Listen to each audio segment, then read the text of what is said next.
Salutations, Legion of Doom. Welcome to Podcast of the Storm, where social awkward outcasts, crazy weirdos, and online nerds convene to talk and debate all things pop culture. With me, as always, is my co-host, the Nerdy Cultist, aka the Authenticator, Dalton L. Mortimer. Good evening, everyone. And I am your host, last time I want to be, the brainstorm of pop culture. How's everyone doing tonight? Well, my birthday is tomorrow, so I don't know how I'm doing. Okay. Part of me is excited, and part of me is like, I have now wasted 27 years of my life. Oh dear. Derp.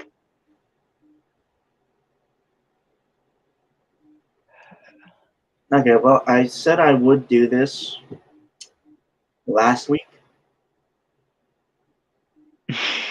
So, everyone be prepared for the cringe. Oh dear. But hey, I gave my word, okay, and I don't break that. Fair enough. Hope we don't get copyrighted for this, actually. Hoist me by my own fucking petard, why don't you? Go on. Okay. Happy birthday, Dalton. Happy birthday. I always forget the rest. This is officially one of the most mortifyingly cringy segments of this show in almost 200 episodes. Well done. Yeah. And also thank you. So yeah, again, this is mostly just in case I do forget to say it to him tomorrow. And I do hope you have a great birthday, man. We're going to a local casino for a few days. Why am I scared for you? Not even so much like a gambling addiction thing, but more so I feel like you're going to get caught for cheating. I feel like you're going to be counting cards. That's not cheating. There are several cases of precedence with regard to this. Card counting is not cheating. And yes, okay, I did have some mystical then of twisting of your luck. I'm not going to use magic. I'm not going to use magic. As much as I'm going to have to restrain myself, and as much as I do enjoy fucking around with probability when it comes to cards, because I've done that several times, it usually works. But no, I'm not going to use magic, because to quote my kindred spirit Rumpelstiltskin from Once Upon a Time, all magic comes with a price. And yeah, no, I'm not gonna use magic. I will, however, card count like a son of a bitch, though. Right. Okay. So I wouldn't say we have a loaded thing. We don't really have a loaded thing this week. That's probably for the next few weeks. Yeah, the next 2 weeks, on the other hand, thanks to Comic-Con, will basically. Usually every week we have to go through and find news stories. By the time Comic-Con was all said and done with, we have at least 6 stories that definitely need to be covered. We're gonna do all the DC stuff next week and all the Marvel stuff after that, and then at the very least, the week after that, we have the Dungeons and Dragons Honor Among Thieves trailer and the inevitable Sandman review, because that comes out on August 5th. So I thought we just lumped that in with DC stuff at the trailer. But it's not coming out until August 5th, which would be the week out, which would be the week No, after.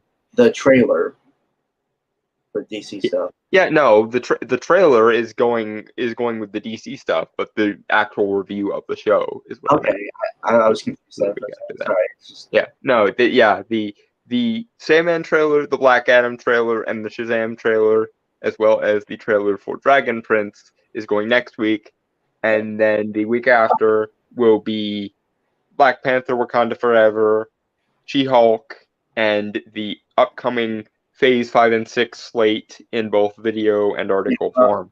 We'll get more into it when those weeks come up. Obviously, we're just... Yeah. So, some of this stuff Dawn had sent me like weeks ago that we were just waiting to cover. To be we just haven't gotten a chance to get to it lately, so we're doing. So we kind of have I guess time now. Yeah, backlog. So. Yeah. Anyway, this is from Digiday.com. Our entire industry is dying in esports media. Layoff season is in full swing. This is published July 13th, 2022 by Alexander Lee.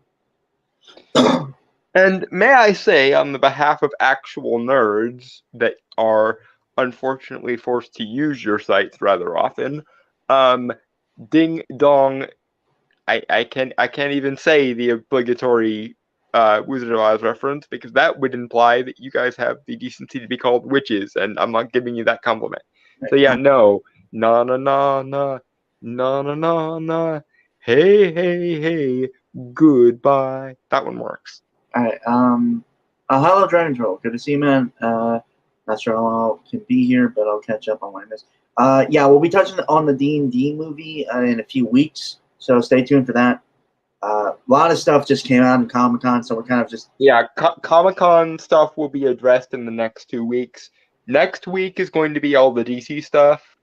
The week after that is going to be all the Marvel stuff, and then the week after at least two. We have at least 2 things for the following week, because Sandman, the show, not the trailer, but the show, comes out on August 5th.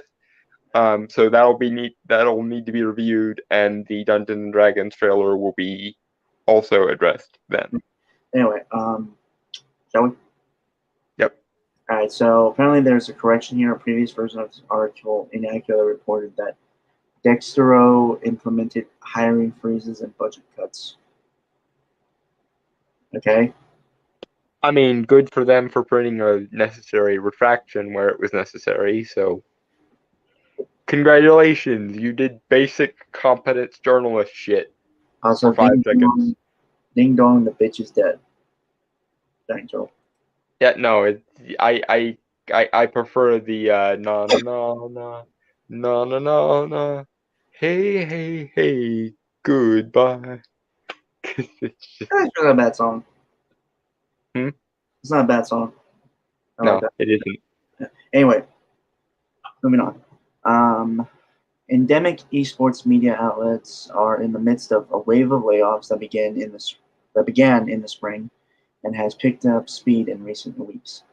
As established journalistic operations close their doors or pivot to new business models, some industries observers are feeling pessimistic about the long-term viability of esports journalism, at least in its current.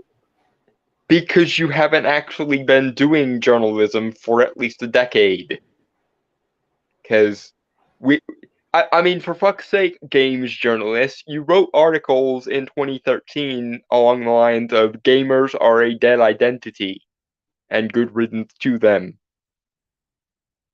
You remember that? You remember that whole thing that resulted in the dread specter of Gamergate that you all hate so much, even though you hate it for reasons that aren't even admissible to it, but are entirely dependent on your interpretation of it, your very, very erroneous fucking interpretation of it, which also might have something to do with why your own audience seems to hate you and why you're constantly being laid off, because you do not engage in anything resembling journalism or anything resembling geek culture, because you actively resent genuine geek culture and refer to it as toxic, and you tend to also hate genuine journalism because you refer to it as overly objective, as though being overly objective was A, even plausible, and B, is something that's undesirable in games journalism.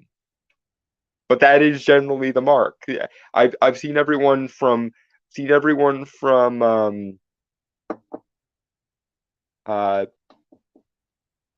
the guy I hate from Bleeding Cool who said shitty things about Sandman that one time. Not Joe Glass, the other one. Fuck. What the fuck is his name? The one I have so successfully repressed him in rage that I can no longer even remember his fucking name. God damn it. It's it's not Joe Glass. Why do I keep wanting to say Joe Glass? It's the other one, the other asshole who said stupid things about Sandman that one time and how it's always been progressive harder. God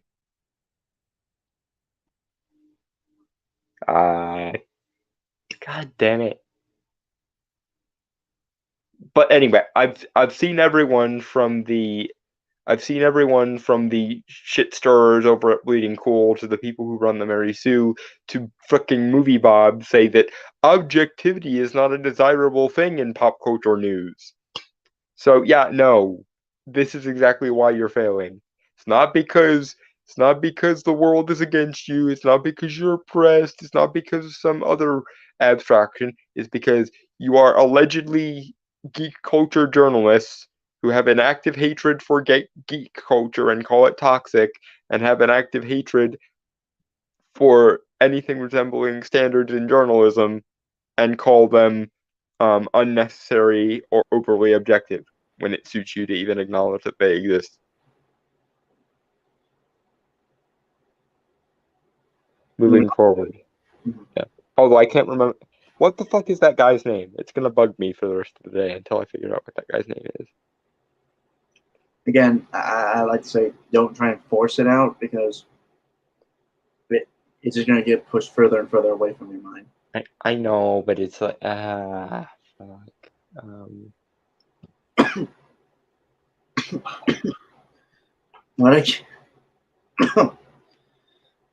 How do I keep reading and so like you can think? Yeah, okay.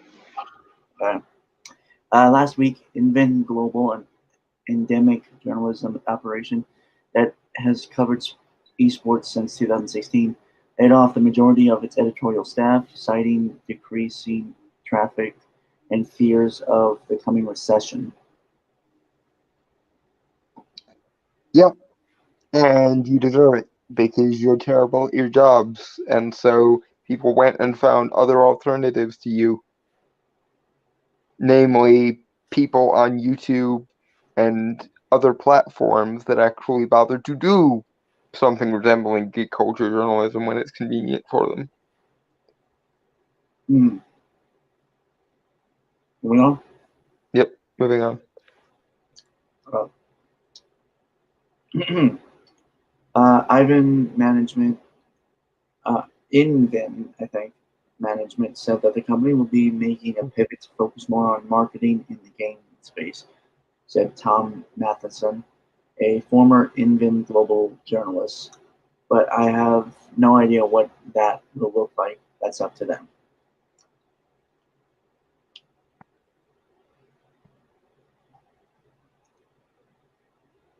I don't have anything to say to that.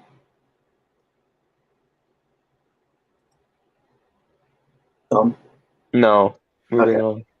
The layoffs at Invin Global, the long-running English language division of a Korean gaming site, were only the latest in a deluge of similar moves that have rocked the gaming and esports media industry in recent months. I couldn't begin to care less because you basically you guys basically have signed your own death warrant by refusing to do your fucking jobs or even acknowledging that your jobs are a thing that needs to be done half the time. So yeah, no, you maybe in a world where you had no competition whatsoever, people would have to settle for you. But unfortunately for you and fortunately for everyone else, there are people who are genuine nerds who are actually capable of doing basic journalism, like Clownfish TV, Geeks and Gamers, um, V's lack of entertainment. Like there are other, or even somebody like Vito, and to be fair, I don't even like most of these guys, just to be clear. Like I'm not a big fan of Geeks and Gamers. I'm not an inordinate fan of Clownfish TV, although I think they do good work from time to time. But but the long and the short of it is, if you actively resent having to do your job or even understanding what your job is to do, there are other people who will do it sincerely and with competence, and therefore people will turn away from you and towards the people who actually tell them what they want to know in a way that they want to actually listen to. Really not that hard. Moving on. Mhm. One sec.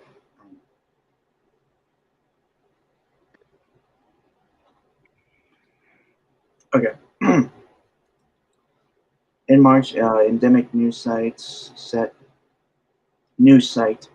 uh, Upcomer laid off the majority of its editorial staff in favor of a pivot to video content. Okay. That's not even having to do with competency. That's just the changing industry. People prefer video content to text content because people can actually interface better with video content. Them's the breaks. Just like while some people, including sometimes myself, may be nostalgic for the days of the telegraph and the phonograph and so on, when telephones and CD players replace the telegraph and the record player, that's just inevitable sometimes. As much as we all might be nostalgic for the days of the horse-drawn carriage, when we're not prone to bouts of romanticism and nostalgia, in actuality we have shit to do, so cars take precedence over horse-drawn carriages. Them's just the breaks. And honestly, if you want my true opinion, I think in the cases of the record player and the telegraph, there's actually a genuine case for them being phased out, and even to some degree the horse-drawn carriage.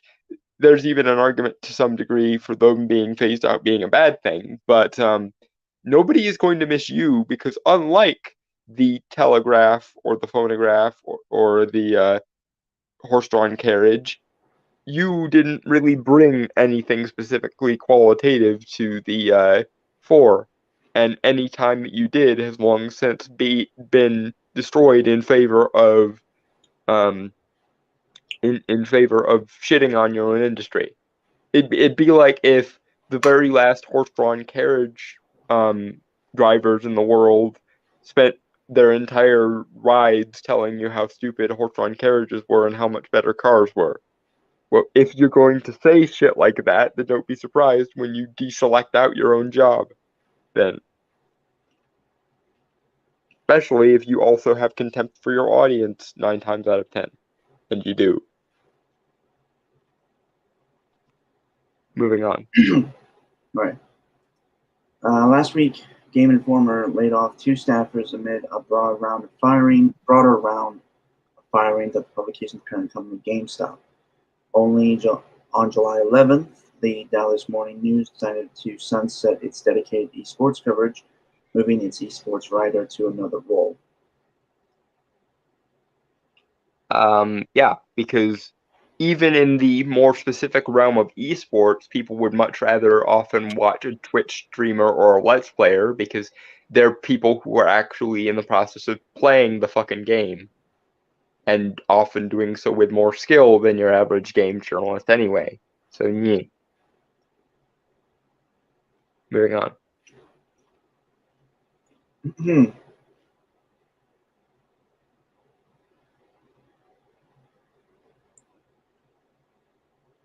Sorry, I was eating a chip. All right. Our entire industry is dying," said Rod Slasher Breslau. I said your name wrong. I'm sorry. He's not good with names of any kind. He spent like the first several months of this podcast mispronouncing my last name half the time, so it's not just you. I have to bring it up. Did you ever fucking correct me? No. To be fair, no. But yeah, no, I'm terrible with names. Yeah, but the point being, it's not even just foreign names that give him trouble. He just struggles with names. Well, okay, it's weird. So, if I hear a name, then yeah.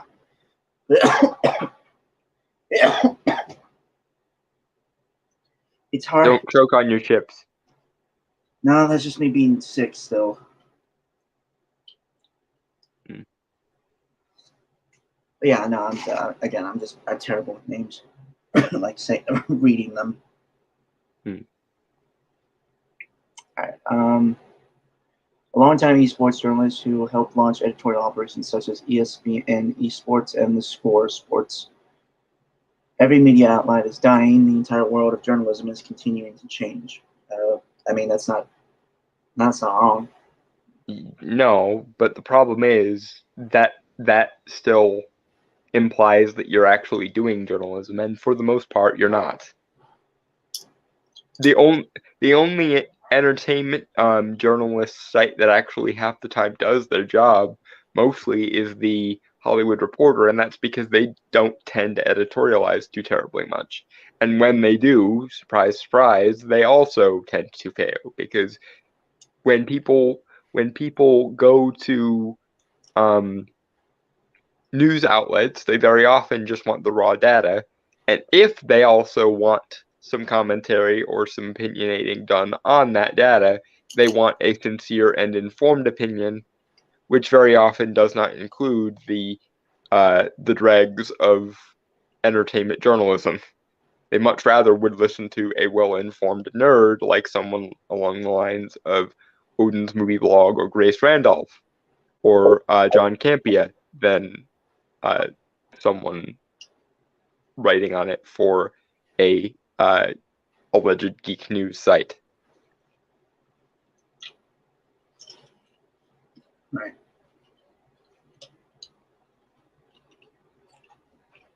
All right. Indeed, the issues plaguing esports media are, to some extent, a microcosm of the broader profitability challenges facing the media industry in 2022. The majority of endemic esports publications are supported by venture capitalists who anticipated that the demand for esports journalism would match pace with the growth of the esports industry at large. With a recession on the horizon, cash-strapped journalism operations are a prime target for cost cutting. They wouldn't be cash strapped if you did your jobs in the first place. See, this is my problem. My problem with this article is that it's dodging responsibility. Instead of saying we lost money because we're bad at our jobs and we're behind the times, which is the objective truth of the matter in most cases, they're blaming the loss of revenue that came completely out of the fucking nowhere, and the recession rather than oh gee, maybe if we had done our jobs and not had contempt for doing our jobs this whole time, people would actually like us enough to support us regardless of the recession. Because I can guarantee you that the independent alternatives to games journalism of the types that I mentioned will not be hurting for money as much in this coming recession, largely because they get support from their audiences and fan bases, and their audiences and fan bases are more often pleased to offer said money where necessary. Doesn't mean they won't be hurting at all, because of course I'm sure some Patreon donations will go down and so on and so forth because recessions are a bitch. But you can bet your ass they'll be in a much healthier state of affairs than you guys will, largely because they don't have contempt for their audiences and or the material they're supposed to be fucking covering. very often they're actually fans of these very same things, just like their audiences are. And that's what makes their audiences more likely to click or engage with the material rather than willfully ignoring it and or hating it actively. Moving on. All right, Giant Turtle. At this point, I wouldn't be surprised if hating and attacking your audience increases your job security nowadays. Let's see how many of these people are bailed out, essentially. Yeah, I can see where you're coming from, Dragon Turtle, but even the guys with the bottomless checkbooks will find a bottom somewhere. Mm-hmm. For contempt, they don't actively advocate harm on their audience. Well, there's that too. There's very rarely do you hear even someone like Grace Randolph say my audience is bad, because even the people in her audience that she disagrees with, and there are some that she does disagree with, and some of those people are or might include me or friends of mine, but she even disagrees in a very polite, very neutral manner that is nevertheless entirely sincere most of the time. Grace just has a very old school way of delivering, but in most cases that tends to like actually work for her. So that's good for her. But point being, even audience members you disagree with, you don't have to have active contempt for um or wish death upon in the form of you my toxic incel fandom herder her. And as a result, Grace Randolph will continue to have a substantive Patreon, and these second second or third generation Yahoos here will die slowly because they couldn't be arsed to give a shit about the material they're covering, give a shit about their audiences, give a shit about anything resembling journalistic standards, or give a shit about actually giving a damn about any of the above. Moving on. Yep. In general, VC sites are kind of just tapped out at the moment, said one NVIDIA global staffer who requested anonymity due to fears of reprisal from the employer. I think we're just going to return to how it was before, where esports is sort of a passion project, side work for a smaller site. But for a while, it's not going to be what we've seen before, where it's a 9 to 5 job. So much the better, because it seemed to have functioned better when it was just an organic thing. In fact, creating bureaucratic apparatuses around shit is one of the most surefire ways to kill it eventually. If we considered the causes of death for abstract entities instead of just people, I can guarantee you that 9 times out of 10, the phrase "death by bureaucracy" would come up quite often. It would be sort of like the natural causes of biological death. Death by bureaucracy would be the go-to answer for abstract entity death. Moving on. Mm-hmm. Another industry-wide challenge that has hit esports journalism particularly hard is declining traffic following the core update to Google's algorithm in May 2022. Following the update, readership of esports publications has suffered across the board, some observers have noted. Well, guys, you begged for Google to fix its algorithm. You begged for Google to demote the undesirables. So it happens to be that you live by the algorithm, you die by the algorithm. Moving on? Yep. Whatever's happened, this Google change has impacted websites in general. I know for a fact it's impacted esports publications. Said Dom Seiko, I think, an esports consultant and founder of the news site Esports News UK. I know that some bigger publications have seen fewer impressions and less traffic as Esports News UK has.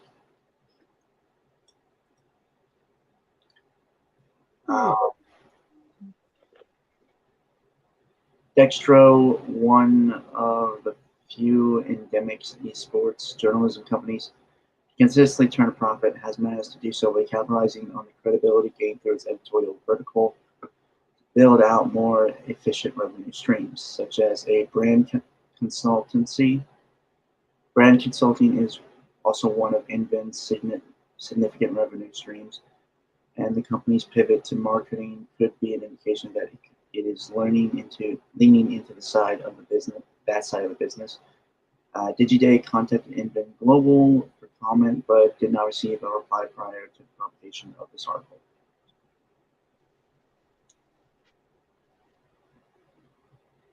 I don't really have anything to add there. Moving forward. Right. Okay, Dragon Turtle. Also, bloat. The death of an industry often comes when the administrative staff are starting to equal the productive workers in number, and only half of them do a useful job. Yeah, that's an extension of bureaucracy, because some people only excel at being bureaucrats, and not even in the cool, necessary Hermes comrade sense from Futurama. And here's the other thing. I could have respect for bureaucrats whose like their main skill in life was bureaucracy, and that was enough. Like a bureaucrat who loved being a bureaucrat and decided to be the best damn bureaucrat they could be. I could have respect for that. Like in the Discworld series, there's a character by the name of Lord Vetinari, who is the tyrant of Ankh-Morpork, which is the largest city. It's kind of a mixture of London and New York of the Discworld, and he is a tyrant. Like that is his title. He is the tyrant of Ankh-Morpork. But he also knows how badly everyone else who's ever been the tyrant before him has done, and therefore he makes it a point to be as good of a tyrant as possible. So much so that he's actually managed to unionize the thieves, the assassins, and the thugs. As in, there is literally a thieves guild in the Discworld because of Lord Vetinari. Because he figured that if you could organize criminals into categories of bureaucracy, then they could be persuaded to be civil and therefore take pride in their like professional culture, just like any other guild member. Yeah.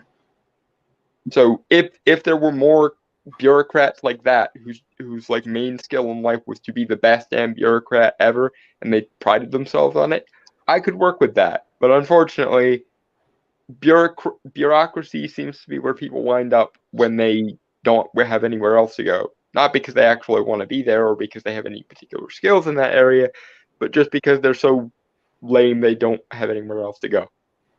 But they're just backstabbing enough to wind up there. Right. Ow.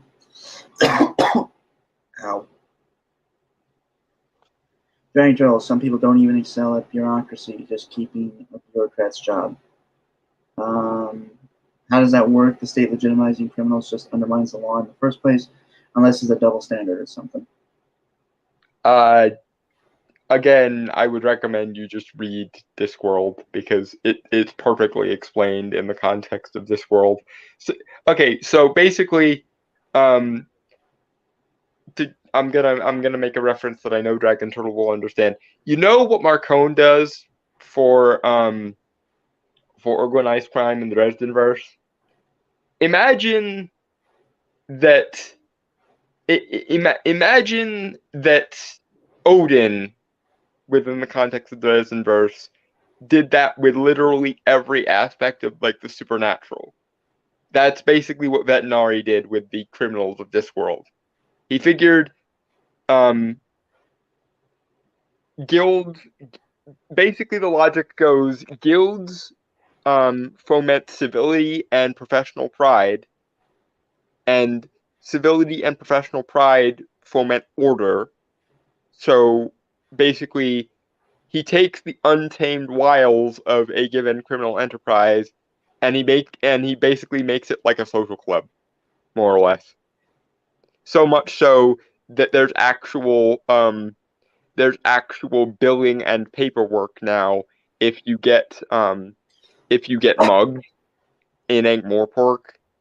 The thug has to fill out appropriate amounts of paperwork and you can actually bill them for time.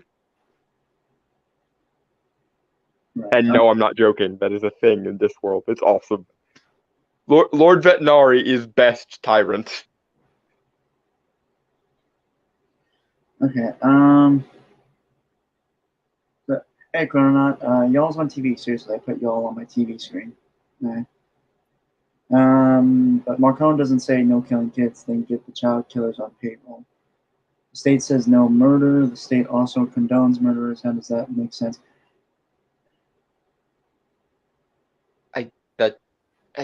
You're you're missing the crucial step here. Organizing these things into guilds makes them have to uphold professional standards and civil standards. So he basically turns all the criminals into working stiffs. I.e., yes, your job is to be a thief or your job is to be an assassin, but you have professional pride of how a proper thief or a proper assassin acts, and therefore you're not a dick about it. Basically, Vetinari discovered a way to actually make the ethical state work, more or less, by actually making it ethical on a personal level, not just a societal level. Right. Okay, so moving on because we got more stuff to talk Yeah, there's more, but yeah, moving on. Sorry, I had to simp for Vetinari because Vetinari is best criminal ever. Anyway, moving on. I thought that was Marcone. No, Marcone is, but Vetinari would hire Marcone is what would happen there. Like he would see to it that literally every criminal enterprise ever had a Marcone at the center of it, and all the various Marcone drones would answer to Vetinari. That's how that works.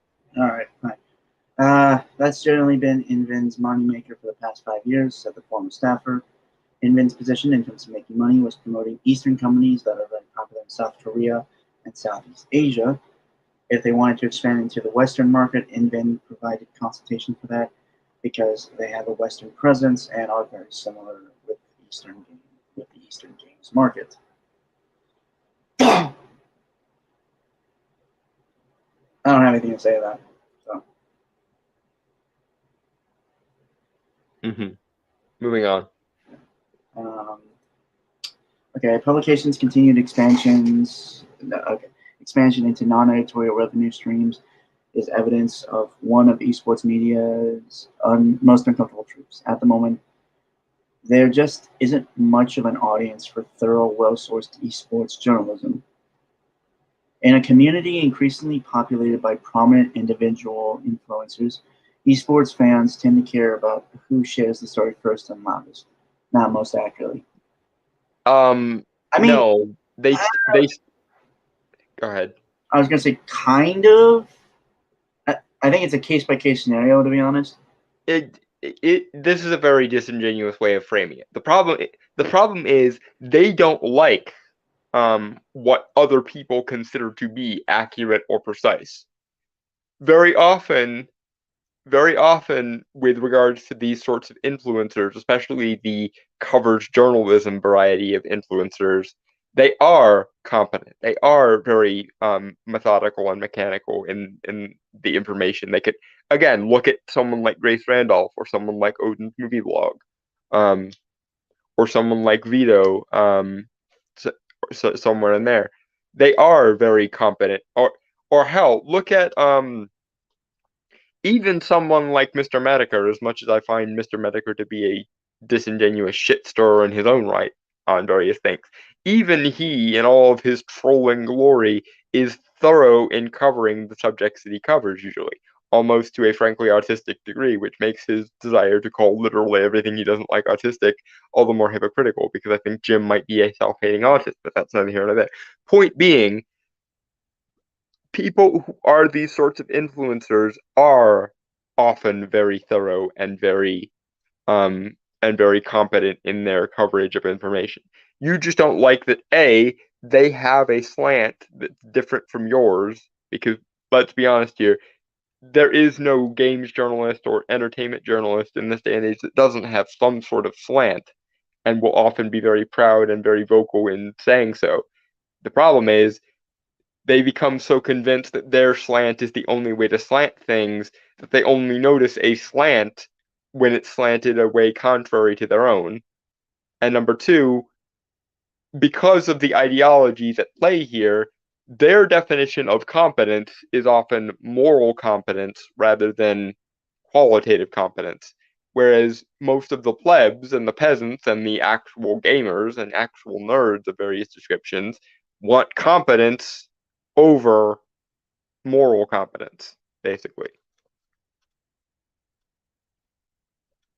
And you just don't like that. So you disingenuously frame everyone who isn't part of officialdom to be incompetent, even though you yourselves don't believe in things like objectivity or neutrality. And then you're surprised when people who do espouse some degree of objectivity and neutrality and then opine separately, just often with a different slant than yours, get more traction, especially because the people who get more traction in this day and age usually are also nerds or also fans of these materials.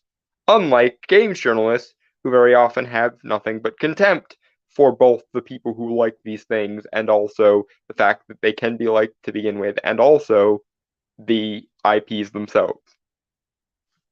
Moving on. Okay, media literacy is at an all-time low, in my opinion, said another anonymous former Invent global staffer. People are getting their news from social media, Go ahead, sorry. and they don't particularly care where the information is coming from. You are saying that media literacy is at all-time low on the internet. Media literacy, according to you, is on an all-time low by the daily users of the internet. This is the single most unself-aware and stupidest thing I have ever heard. The problem, my dear, is that you don't have a monopoly on what counts as media literacy, nor what counts as an audience displaying media literacy. When you say media literacy, you mean legitimacy, don't you? You mean validity in the abstract, don't you? And here's the thing. On the internet especially, authority does not matter a damn whit. Not a single iota. What matters is whether you have the skills to pay the bills or not, whether you actually have the receipt, whether you can actually back up what you're saying. And your problem is you prefer a journalistic landscape where the powers that be declare a thing, and then the uninformed plebs take that declaration wholesale as the unvarnished truth. Well, unfortunately, that's not how it works anymore. That's not how it should have or honestly did ever work. It's just that the people who used to oppose you had no means of expressing themselves, and so now that they do, you're reaping the benefits that you should have been reaping the whole time. And also, the fact is, people are actually more media literate than you now. But you think that media literacy should only lead you to one kind of conclusion, i.e., the official or approved or valid conclusions. Well, it just ain't so. The main issue here is that media literacy has evolved into something different outside of your paradigm that you are unfamiliar with. And because you are unfamiliar with this new kind of media literacy, you can no longer acknowledge that it is media literacy. And so these people with this non-standard, non-conformist form of media literacy are going off and doing things of their own volition outside of your sphere of influence, and and you are left to only reap the consequences of that. And so, from your vantage point, it looks like these new forces are coming completely the fuck out of nowhere. Even though, when you ask the people who are engaged in this culture, they can very succinctly and honestly tell you where these new forces came from. You just either don't bother asking in the first place, don't listen to them when they tell you the truth, or reinterpret and filter through what they tell you through your own framework, never realizing that your own framework is fucked beyond reason. And this has reduced you to basically what amounts to irrelevancy. And now you're reaping the benefits of that irrelevancy, and you are confused as to how you became irrelevant. And so you have to come up with your own justification rather than looking at the obvious data and the obvious answers that people would willingly tell you if you bothered to ask and not misinterpret knowingly and willfully, or unknowingly and willfully. Moving on.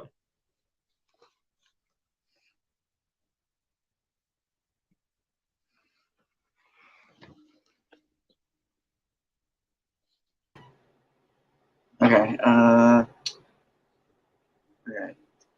Moving on. Several of the sources interviewed for this article pointed to the dissolving barrier between esports journalism and influencer-powered commentary, including Jake Lucky's work at Full Squad Gaming as further evidence of relatively short attention span of esports younger audience. Yeah, it's just every kid though. Yeah, kids don't like authorities and orthodoxies. This is something that's been known since ancient fucking Rome and before. Right. Okay. Even as more traditional publications like Invin Global bite the dust, Full Squad's numbers have skyrocketed, and much of the esports audience is unable or simply doesn't care to parse the difference between the two types of content. No, it's that you don't care or don't know enough to actually understand your audience, and you think it's on your audience to try and convince you to care rather than your job to cater to your audience. And when you tell your audience, it's not my job to cater to you, it's your job to cater to me, they go the fuck away in droves. Because that is the exact fucking opposite of how that works. And you remain, as ever, confused because you don't listen to them as they tell you why they're leaving. And what's more, again, we used to need strict esports tournaments to display gaming competency. And now we have things like Let's Plays and Twitch streams that do that exact same thing and actually involve the person playing also giving the commentary. Whereas before it was the gamers gamed and then it was the journalist's job to give commentary. Well, people actually prefer sincere and thoughtful commentary, and therefore they go to people who actually have demonstrated the skills and also the ability to commentate properly. Again, we're back to as the old saying goes, the video killed the radio star, the the streaming service killed the video store, and now the Twitch streamer and the Let's Player have killed esports. And frankly, good riddance. I'm actually more upset about the other two than I am about this particular development. Because this particular development came at the cost of the entire industry displaying open contempt for their audience and then being surprised when that didn't bear fruit. In fact, being affronted and put out when it didn't bear fruit, as though it was morally supposed to.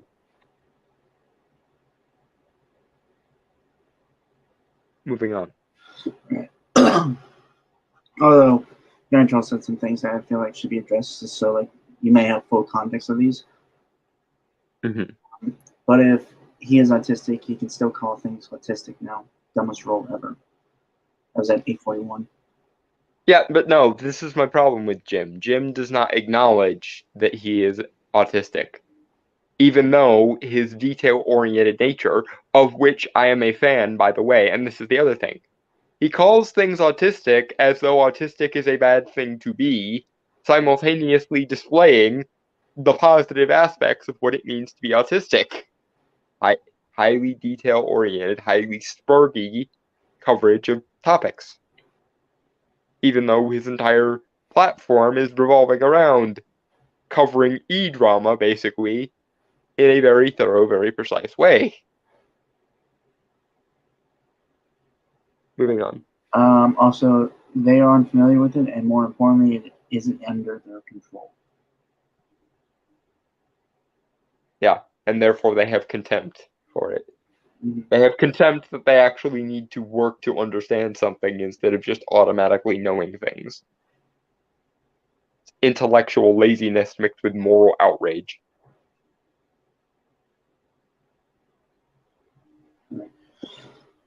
Okay.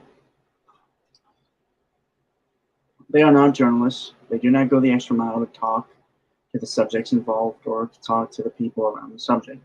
They do not put any additional information out there that you wouldn't know by reading the Reddit thread initially, said Breslau, who developed a reputation as #1 esports consultant and League Boy, posting his own reporting on Twitter over the years. They're not providing any service to the people who are reading to actually be able to look into stuff, and they are not trying to get themselves involved in things that would be controversial or make them look bad, and that shouldn't matter at all. That would be for the audience to decide, and that's the crux of the issue, isn't it? You don't know what service they could possibly be providing, and therefore they must not be doing so. Instead of asking the audience of these people what service they are expecting or what service they're being provided with. Because you don't know how this system could possibly work without authoritarian abstract woo-woo, and therefore you look at someone trying to avoid authoritarian abstract woo-woo, and you say they're doing it wrong, even though they're infinitely more successful than you, and have larger audiences and more devoted audiences to begin with. And yet you don't think, let me use some of my vast experience as an investigative journalist to investigate what I'm doing wrong or what these people might be doing correctly by asking their audiences what they're doing, what service they're obtaining out of it. You think, well, all of those people must just be sheep doing what they're told. And more importantly, they're not doing what I tell them to do. Which honestly tells me more about what you think the job of a journalist is than you think, because that tells me that you think that your audience also are sheep that only do what they're told. Your main point of contention here is that the proper ordering of the world is for people to listen to those in authority or legitimacy and take their opinions wholesale from it, rather than finding an alternative viewpoint and seeking it out of their own free will. In other words, in your world, journalists are a profession similar to priests or politicians, whereupon they are supposed to declare things from on high and the plebs are simply supposed to take it as gospel. Well, number one, that's never how anything was supposed to work. That was only a force being compelled by convenience, i.e., they didn't have any other alternatives, so they had to settle for you, and now they don't have to settle anymore. And number two, the times they are changing, and now they don't have to settle anymore, so they're going to people they would actually prefer to listen to, rather than the blowhard who thinks their journalism makes them the next coming of fucking Edward R. Murrow or some shit. Moving on.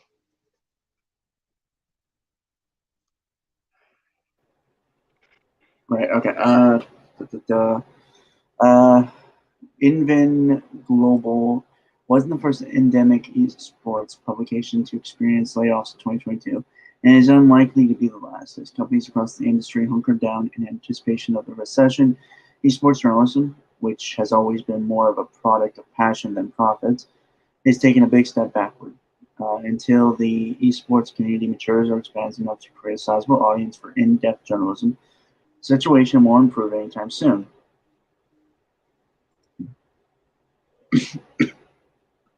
Nor should it, because this industry that you are all so morosely grieving over is no longer fit for purpose, and people are happy to see the back of it.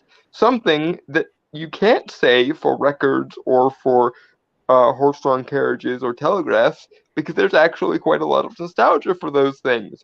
Hence why steampunk movements are a thing, and Renaissance fairs are things, and retro hipsterism is a thing.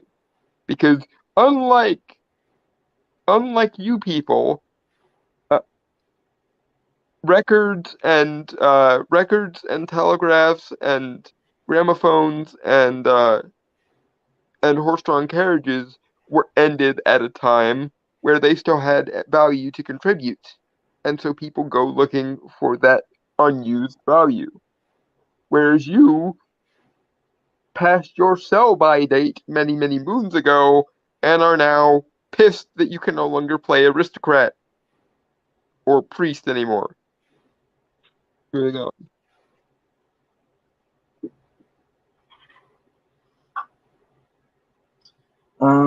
Okay.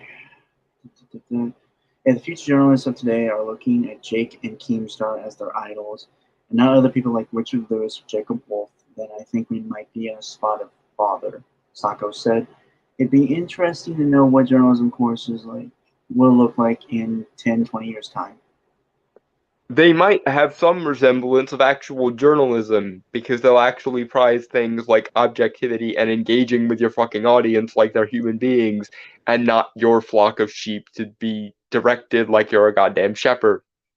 In other words, you are very much the problem here, and we are all happily dancing on your graves because you don't deserve the position you're in, and therefore the world counterbalanced in such a way that you are no longer in it. In other words, na na na na, na na na na, hey hey hey, goodbye. And have a boot to the head on your way out, why don't you?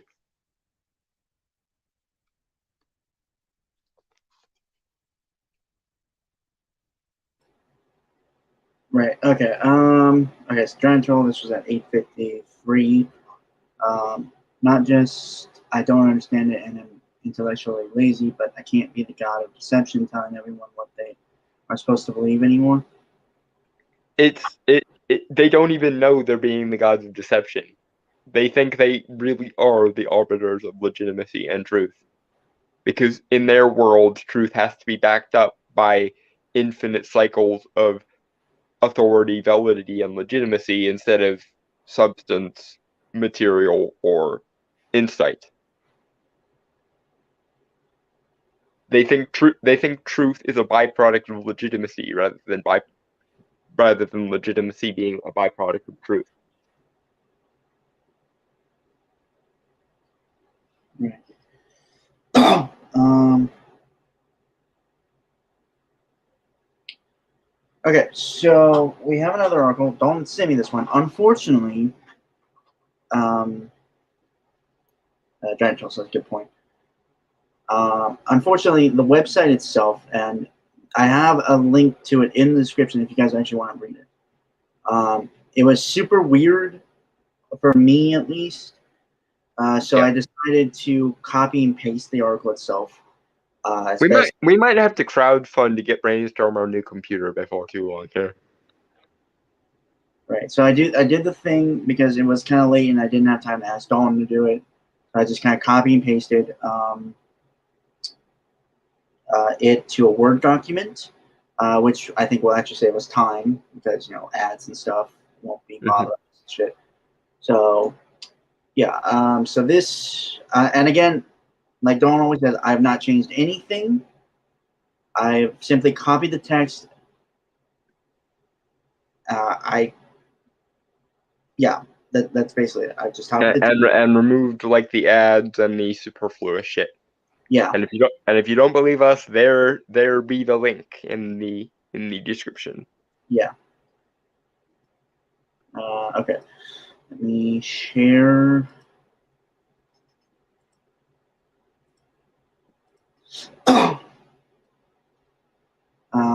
Okay. Yep. There we go. So this is Miss Marvel co-creator response to.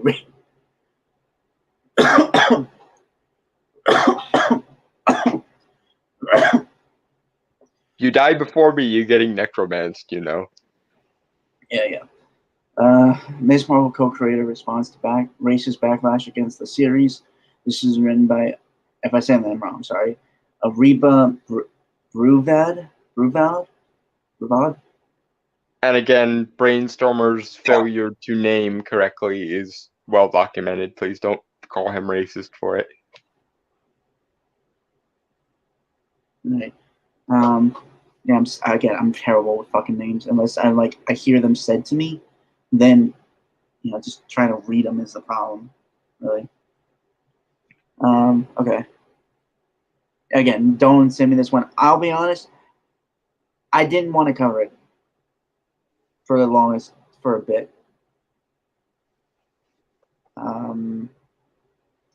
Mainly because I didn't really care enough about Miss Marvel, like the show or the character itself, to really want to talk about it. But Dawn had convinced me, and yeah. I don't think I ever got a. Hold on. I don't think I ever got like a date from the article itself, actually. But I can check as we go along. So yeah. Regardless, it was like a couple weeks ago, I think at most. I think so. I I just want to check to be sure. And like, okay. All right. Anyway, while I'm doing that, I'll read a bit here. Okay. If you've been reading my Miss Marvel reviews, then you already know how much I love this series. Right. I also for this is from a website called winteriscoming.com, I believe. Hmm. And as a representative of the Winter Court, No, I have Winter is have coming net. yeah, I know. But as a representative of the Winter Court, I have to say, um, I hereby revoke your ability to use that word. I don't until you demonstrate to me that you deserve it. I'm gonna have to revoke your winter referencing privileges. Yeah. And yes, that's a joke, but it's a very, very appropriate joke. Haha. Okay. It's weird because I just opened it, and also about a week ago, it says the article was released. It's not giving a specific date, but it's working fine on my phone. I find weird. Yeah, I, I think it's like 70% your computer at this point. Anyway, um, if anyone would revoke the right to a word, it would be the Fae. I mean, they literally are the season, so they can. And I have dealings with the queen herself, so and I'm pretty sure she knows I was joking, and I hope I amused any local Winter Fae who might be in the general vicinity. But also, I've always wanted to do that, so Yeah, I'm gonna do that. It's funny. Okay. Anyway, moving on.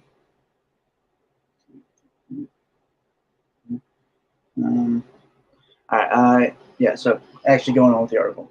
If you have been reading my Miss Marvel reviews, then you already know how much I love this series. Okay. Full disclosure: I have not seen the series. I haven't been interested.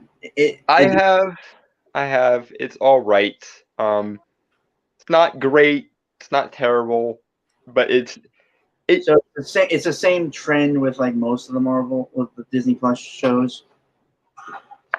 thereabouts. There are some pretty glaring issues, especially towards the end, where they couldn't decide what Kamala actually was, because okay, so relevant backstory. So in the Marvel universe, Jinn are actually a thing. Like they're kind of similar to the Inhumans in that they're semi mystical, but they're also semi like a subspecies of human from another dimension. And instead of having Kamala Khan be an Inhuman like she is in the comics, they decided to make her a Jinn, which makes a lot of sense given that she's is she's I believe Pakistani American and therefore a Muslim.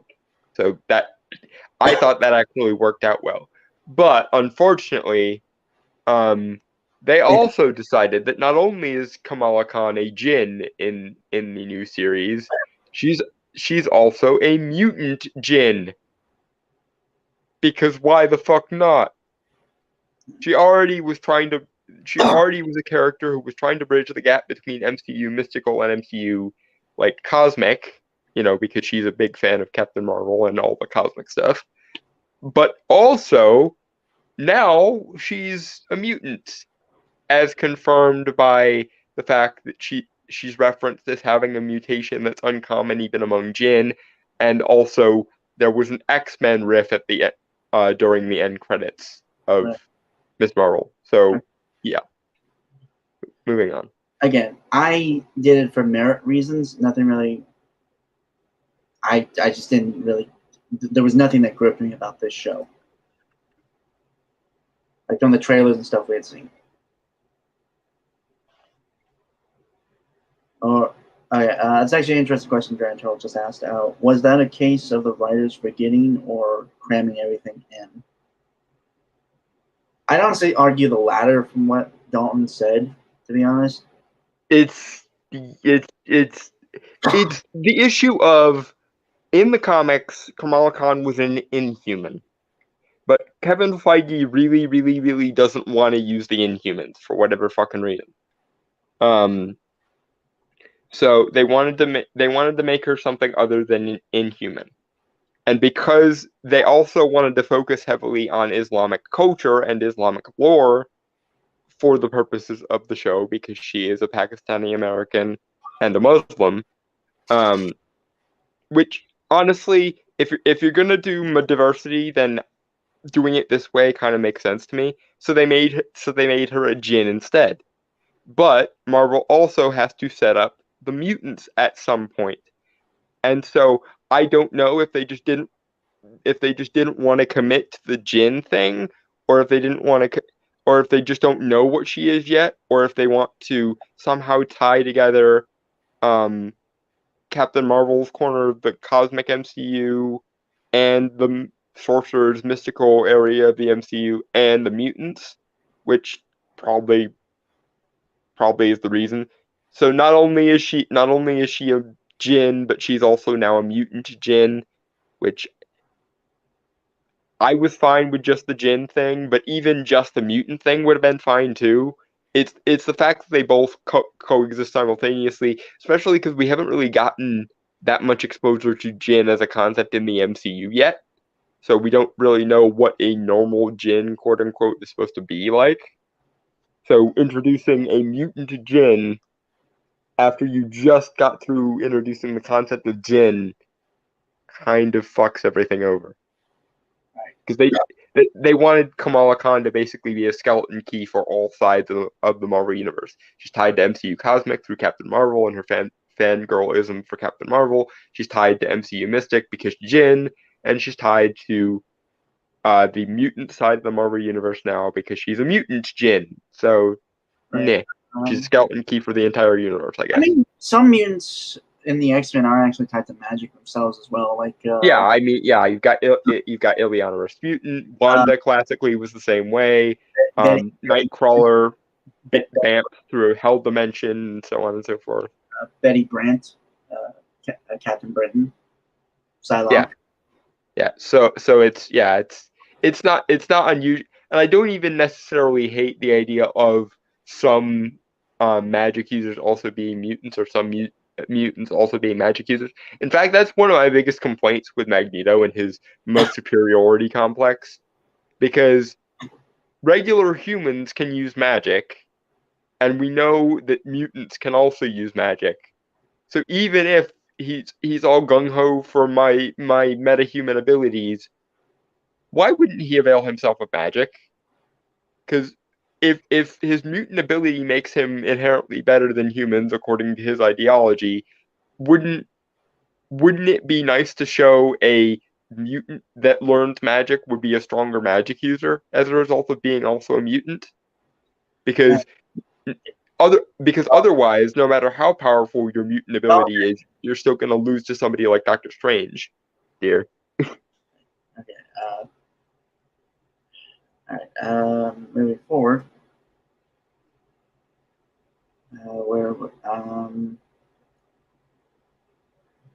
It has been an absolute pleasure to see a version of myself on screen as a Marvel superhero. Oh my god, they're really going there. What the fuck? Oh god. I'll give them this because Islam is a culture people choose to adopt, so it's fine. Rather than a genetic or racial thing. Right. Okay. Fair enough. Anyway, Giant Troll. To be fair, we also don't see Magneto building Iron Man armor or learning martial arts. Got a point there. I mean this is true, but the problem is it's a kink in his mutant superiority armor, because no matter how powerful a given mutant is, they're always going to pale to anyone who understands magic, whether they be mutant or human. And the very fact that someone like Doctor Strange with no mutant ability, so far as we know, and if they ever change that, I'm fucking shooting some people.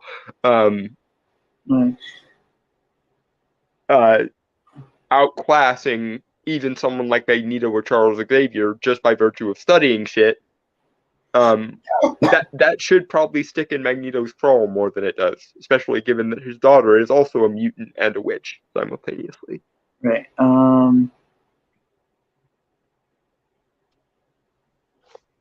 Moving on. Yep. From the use of our native language to hiring a Pakistani crew and cast to incorporate many beautiful cultural nuances, Miss Marvel has given us everything we could have hoped for. And even if you can't relate to the aspect of it, the thrilling story is enough to reel anyone in. Dalton, you've seen it. What do you think? I mean, thrilling is a bit of a stretch. It's basically on par with something like a Disney Channel original series. So like Sweet Life of Zack and Cody, or Phil of the Future, or something like that. It's a superhero equivalent of something like Phil of the Future, or what's the Thundermans, something like that. Phil. God damn it! God damn it! That's. Now I have it in my head. Thank you, jackass. I love Phil of the Future. Again, I love that we grew up in the late 90s and early 2000s, but I also hate that we grew up in the late 90s and early 2000s, because now we have to watch everything we used to love slowly be degraded on purpose, knowingly and willfully. But that's not it. But anyway, more to the point of what I was going to say, because if her argument is it's good to see representation, and also for people who aren't represented, they can get on board with it too, why does that argument not work the other way around? I.e., why do you need to have more representation Because if a story is good enough and the character is relatable enough in other ways, you can still come along for the ride. And that's always been the case. I.e., I don't have to be um I don't have to be uh any particular demographic in order to find a character interesting. It can sometimes help, but only insofar as a given interest or skill set is what I share with the character, rather than a demo. See, because this is the thing. There is an argument for something like you can relate stronger to characters who have things in common with you. There is an argument for that, but only insofar as they are skills or interests, i.e., a former soldier would have an easier time probably relating to and finding interest in the antics of someone like the Punisher or Daredevil. Or Um, Solid Snake from Metal Gear. well, yeah, but I was sticking within the context of like comic book shit.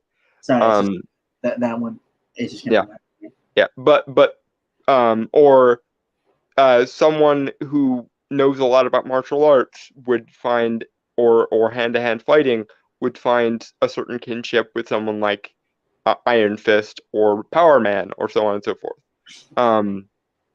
Or in my case, someone who spent 16 years of his life studying magic and also happens to be a cripple would take literal bullets for Doctor Strange on any given day, at least when he's being written well. Otherwise, he can get fucked, but that's neither here nor there.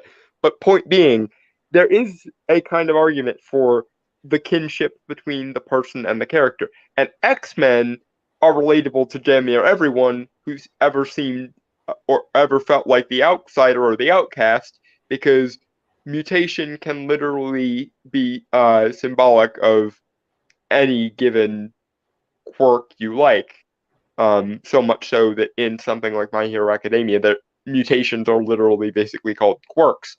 Um, but also, if you do happen to have an unusual or hidden talent, like say, there used to be a show on the History Channel which I really loved called Stan Lee's Superhumans, wherein a guy who was born um, with every single one of his joints double jointed decided to become a contortionist to weaponize his genetic quirk. And he, under the auspices of Stan Lee, went around the world meeting people with unusual skills, unusual genetic quirks, unusual abilities, and so on. Um, and it was really great. And I imagine if you were the kind of person who had some sort of unusual genetic quirk like that or unusual skill set like that, that would be extremely relatable to you. Um, so yeah, that's why. But it has nothing to do with demographics. It has everything to do with the skills, interests, and personal elements that people actually choose to engage in or actually define something about their lifestyle are more important than demographic information. Demographic information is the least important part of a given character. For example, um, there's a character in the Static Shock universe uh, called Anazi, and he is basically a African influenced magic user, very heavily influenced, obviously, by the Anazi fables. And his power sets also are are drawn from Anazi, the spider god, or the spider spirit, because theme. He was a really Um, cool character. I honestly wish he'd been put into. Because I think he was created for the show, right? I don't know, to be honest with you, but he was awesome nonetheless. But Yeah, point sorry. being, I don't have to be black to find that character interesting and relatable, because again, to me, being a magic user is a more important part of my nature than being white ever will be. In fact, most of the time I don't even think about that shit because I have other I have other things going on and other things that are more indicative of my life, like the fact that I'm a nerd, like the fact that I'm a magic user, like the fact that I'm um eccentric to a fucktarded degree, the fact that I'm a history buff, etc., etc., etc. The things we choose to actually define ourselves by are always going to be more important than our bargain basement demographic information. And I find it annoying, the idea that you have to check off the demographic checkbox to find a character relatable. And quite frankly, this is the other half of that. There are also characters deliberately designed to check those checkboxes that piss me right the fuck off. Like, for example, I love Freddie Freedman in the Shazam movie, because Freddie Freedman in the Shazam movie was an extremely relatable character, and he was kind of an asshole largely because of how hard his life was and the fact that he was born with disability, which I can relate to for obvious fucking reasons. But Freddie Freedman in the comic was an insufferable twit. And as much as I don't resent Tiny Tim because he's a hard character to resent, I do resent the trope of disabled character as saint that always happens to show up in shit. And Tiny Tim is basically the ground zero of that trope. So, yeah, there are a lot of characters that are supposed to appeal to me as a person that I actively hate because they're only supposed to exist to be the disabled character or the gay character or what have you. Counterexample, people like Charles Xavier. Charles Xavier is my favorite X-Men because he is, well, not just because of this, but one of the reasons being he's a disabled character for whom it actually matters and is relevant to the story, who also makes himself one of the most powerful mutants in the room using nothing but his mind. And I don't want to belabor the point, but you can see how fucking relatable that was to a young Dalton reading comics in his, younger years. What? Well, no, it's just you're going on a rant. We barely scratched this. Yeah, I know. We have to get going. Okay, before we do, I guess Chrononauts, or does the magic use you? Miss Marvel was bad writing, bad marketing, and very poor timing.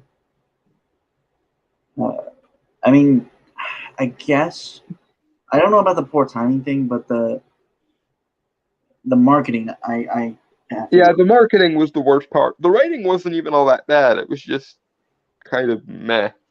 Yeah, again, it's like every other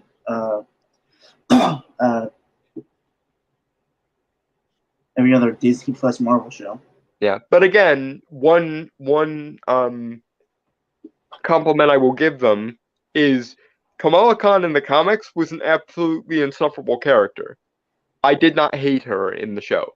Just like America Chavez is probably one of the worst characters ever written in a major comic book, and I didn't hate her in Multiverse Madness, because the MCU seems to be very good at fixing these characters, at least when the Actors let them. Cough, cough, Brie Larson, fuck you, but that's neither here nor there. Right. Okay. Giant Turtle. They always say that they see themselves in it. Either they are truest embracing collectivism, or they have literally zero empathy and want self-insert characters, preferably Mary Sue's. Yeah, I think it's more often the lack of empathy. They literally, for some reason, can't do what everyone else can do and empathize with characters that are in some way different from them. And again, I can understand the need for relatability, but my desire for relatability has more to do with a character sharing personality traits, interests, or hobbies or skills rather than demographic information. Doesn't matter what demographic an awesome intellectual magic user could be. As long as they're an awesome intellectual magic user, I'm gonna love them. In fact, my favorite magic user in the MCU at this point isn't even Doctor Strange, because the way the MCU has dealt with Doctor Strange. My favorite magic user in the MCU at this point is Agatha, because Agatha Harkness is the only magic user character in the MCU so far that I can actually feel like I would be able to talk shop with. She'd try to suck out my energy, but joke's on her. If she tries to suck out my energy, I'm putting a death curse on her. Okay. All right. Moving forward. However, not everyone has felt as enthusiastic about the series. In fact, the show was review bombed after it premiered, with some opinion, opinion, opinionating, opinioning that it was too cringe or too woke. Um, you Again, mean they have a you mean they have a different criteria for what makes something good than you, and they express that opinion in large numbers enough to constitute a mob. It's not like they actually chose to review bomb it. They just thought a thing, expressed the thing, and that thing was just outside of your point of reference. So now you need to tell yourself they're in some way illegitimate rather than just acknowledging people have different worldviews than you. I, As for the wokeness charge, as someone who's seen Miss Marvel, uh, yes, it is. It's woke adjacent in the same way America Chavez in Multiverse of Madness was woke adjacent. It didn't it didn't ever get really terrible. In fact, the most terrible aspect of it had nothing to do whatsoever with wokeness. It had everything to do with them doing all the work to set up how awesome Jin were, and then making her a mutant Jin out of nowhere anyway, because X-Men. right. um, However, all right, sorry about that. Thousands of people gave it one-star reviews. The show was widely mocked for its approach to diversity and inclusion, among other things. Uh, Because some people felt it was forced, and by the way, I disagree with those people. You can be opposed to wokeness without it needing to be a knee-jerk reaction to everything. In fact, that's go ahead. Sorry. that does seem to be like a common thing these days. Yeah, there is a contingent of anti-SJWs who literally do now just knee-jerk react to everything negatively without ever giving it a chance. In fact, there's a really great YouTuber called Thorius Unlimited, who's very good, I think, at that. Um, he's very good at addressing the wokeness issue without making it the sole focus of his commentary. In fact, his reviews for Miss Marvel were fucking excellent. In fact, if you want a genuine take on whether you'll enjoy Miss Marvel or not, watch Thorius Unlimited's reviews of that, because he'll touch on the wokeness when it needs to be touched on, but he'll actually address the fucking material rather than just going, "Grr, it's default woke and therefore I default hate it." Right. All right. Okay. Again, I don't really have anything to say because again, I haven't seen it. So Chrono Mimic isn't in the MCU as far as we know. Anyway, moving on. um, despite the negative backlash, Miss Marvel has now become the highest rated Marvel project on Rotten Tomatoes, higher than Black Panther and Avengers Endgame, according to NBC News. Yeah, that I don't think that's real. That is largely for ideological and moralistic reasons and not having anything to do with quality. And again, I didn't hate it. It wasn't terrible, and it wasn't excessively woke. There are moments, but it it, it's sort of no no more than the baseline of literally every show in this day and age, and it worked in the context of the show because the characters actually are Muslim and so on and so forth. And that actually made her background relevant to her powers with the Jinn thing up until they decided against it for synergy with with mutants reasons. But Okay. um, Um. Anyway, moving on. yep. Okay. Miss Marvel continues to soar despite backlash. Um, Not really. It kind of has some of the lowest viewing figures of any Marvel show ever. It's even, and it's funny because it's even lower among the actual demographic it's supposed to be pandering to. Muslims hated this show for some reason. Yeah. Okay. Ms. Marvel co-creator Sana Amanat expected the backlash, as did the studio, and she even understands where it may be coming from. I think it comes from a place of anger and a sense that their identities are being threatened. Amanat shared with NBC Asian America. If they can't connect with him, then that's okay. I just wish they wouldn't try to put it down. The fuck? Number one, it would be very easy for me to diagnose you with projection because people in general don't give a shit about their identities, really. But more to the point, what about the people who didn't like it who are Muslim or East Asian or Black or any other alleged minority status? What about all the people? What about all the people from Jersey who didn't like it because it's set in Jersey and Kamala goes out of her way to mention that she's from Jersey several times. So what I'm asking is, according to your logic, everyone who is part of that demographic should be on board with it because it appeals to the platonic hive mind that's shared by all people with a similar background that doesn't exist, but never mind. In your worldview, this is how this is supposed to work. So what happens when American Muslims, even just moderate American Muslims, say that they don't like it? Or how about moderate American Muslim nerds who, in theory, should be loving this character? What about they don't like it? Or what about black characters? What about Jersey? People from Jersey who don't like it. All of a sudden, you either have to assume that they have been turned against their own kind and they secretly hate themselves. That's what internalized prejudice usually tends to mean. It means if you don't agree with my ideology or my ideological conception of you, then you've been secretly turned against your own kind. You have Stockholm syndrome and you hate yourself. Which fuck you. But also, what about people who don't give a shit about race or identity at all and just wanted a good show and don't like it?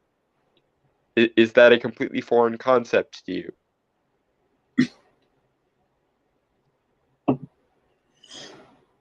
Moving on. Moving on. I'd just like to get on my soapbox here for a moment and say that the Marvel Cinematic Universe, prior to the Disney Plus shows, was very diverse, even though Marvel Comics has a very deep well of different kinds of stories to draw on. Okay. It wasn't very diverse before the Marvel. Okay, sweetheart, we had genius billionaire playboy philanthropist, former weapons manufacturer uh turned guy in robotic suit of armor defending the world from criminals. We had World War II super soldier. We had gamma irradiated mad science experiment. We had sorcerer. Master Assassins. Yeah, we had Norse fucking deities. We had half celestial ne'er-do-wells from the 80s leading a team that included uh, a sapient bioengineered raccoon and a tree. I mean, if diversity really is that important to you, then I must point out that any universe that includes non-human characters as sympathetic characters, i.e., aliens, deities, demons, and etc., um, is inherently more diverse than any that focuses strictly on human characters. Inherently. And let's not even talk about the ideological and philosophical differences between all of these various characters, so much so that several of them literally go to war over it on multiple, like, Spider-Man and Doctor Strange go to war over the whole grand calculus of the multiverse question. Cap and Tony go to war over the Sokovia Accord question. Like, this is not only a facile ideological construct of your own mind, but it's also wrong in every other vector you could imagine. Right. Well, I think they're referring to on the more meta level of the actors. There is an entire corner that is literally almost black character specific. Black Panther. That was before any of the Disney Plus shows. That Also, entire movie was casted by almost entirely black characters and actors. um, Not to mention Falcon. Not to mention Rhodey, who showed up in Phase fucking 1. right. um,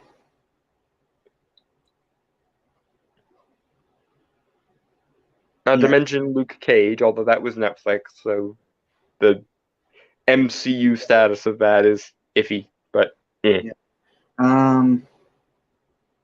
Alright, so Dragon Turtle, don't you know those things like aliens, demons, superpowers, giant monsters, etc., are just pro-propagandistic allegories for things like race, sexuality, capitalism, environmentalism, etc. If you said that to Mab, you would be frozen to death before the sentence was even finished. And not to mention all of the goetic demons that would probably kill you in 6 ways. Like this is hilarious when you consider that most of these entities are based on things that were alleged to have actually existed by several mythologies in the world. I mean, we haven't gotten Mephisto yet, but he's coming sooner or later because we have to get Ghost Rider, and he's literally based on Mephistopheles. So, goetic demons, a thing in the. In fact, hold on a minute. In Doctor Strange 1, one of the first books that Doctor Strange read on the mystic arts was The Key of Solomon. So, yeah, goetic demons exist in the Marvel Universe. Okay. Yeah, I miss Rhodey too, Dragon Turtle. He actually had a lot more. He had a lot of potential as a character. I don't know why they kept sidelining him.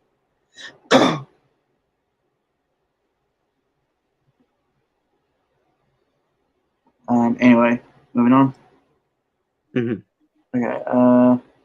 It's mind-boggling me that people have an issue with one Marvel show focused on characters of color after so many featured white leads. Oh my fuck you. Again, must I cite Black Panther or Falcon Winter Soldier or basic or Rhodey or Falcon?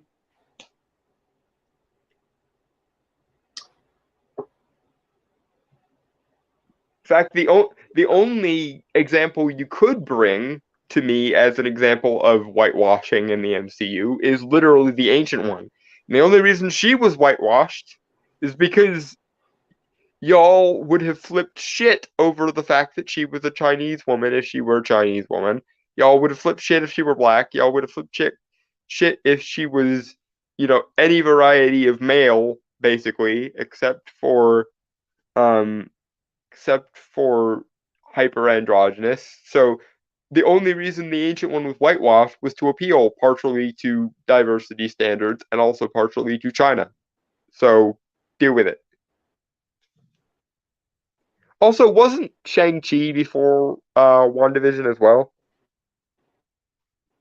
I think it was.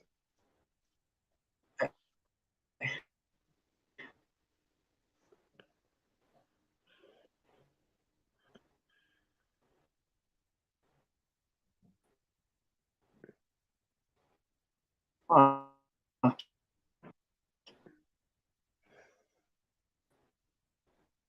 That whole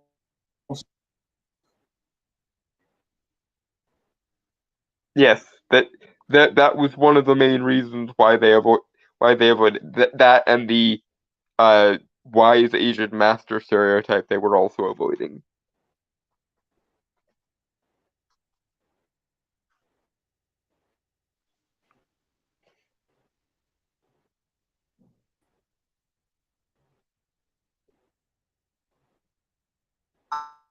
I I don't You're breaking up, Brainstormer. I don't remember. I don't really care. You're breaking up again.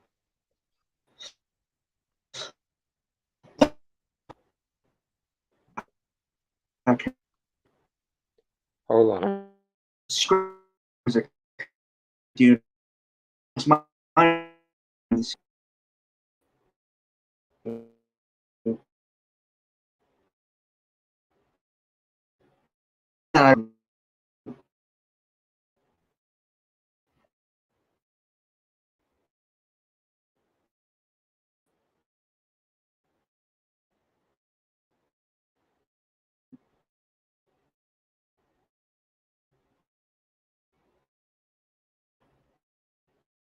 right.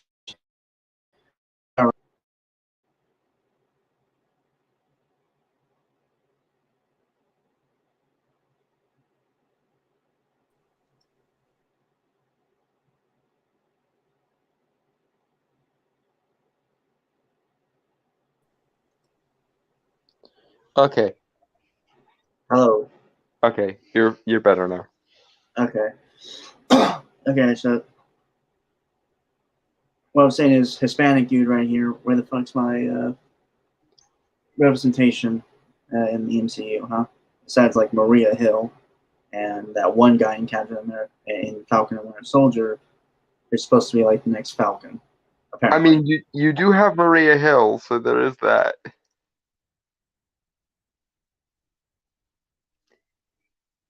Although knowing you, I think you'd more likely wind up with Agent May from Agents of Shield. He is cool though. I won't lie. And a great character, and the actress is also really cool because, but she's really cool. She's a really good actress actually. Like she's actually done stunt work with Jackie Chan in movies in Hong Kong. Me Now Wen, I believe her name is. If I'm wrong, please correct me. Yes, and she was also the original voice of Mulan in the Disney Uh, version. Also, fun fact: she played Detective Ellen Yen in the 2004 The Batman cartoon. Well, I mean, she does get around, doesn't she? Yep. Okay. But what I was saying was, I'm not really. God damn it. You die, I'm necromancing you. Yeah, yeah. Okay. Oh, okay. Shit. I got an ice cream thing right here, and it's fucking melting. Fantastic. Aw. That's in a cup. It's like okay. What I was saying was like I'm not really bothered by the whole lack of representation of Robbie Reyes from Agents of Shield as well. Actually, was Yeah, you do have a Ghost Rider, so there's that. and like he's one of my favorite fucking characters too. Not And Robbie Reyes himself, but Ghost Rider overall. and honestly, they improved his character from the comics because the character in the comics was really stupid.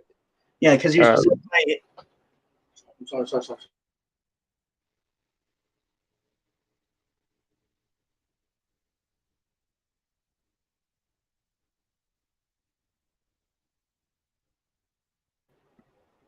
Sorry, just checking some family thing. mhm. Uh, Robbie Reyes. yeah, Robbie Reyes. From what I remember, he was possessed by the soul of his serial killer uncle.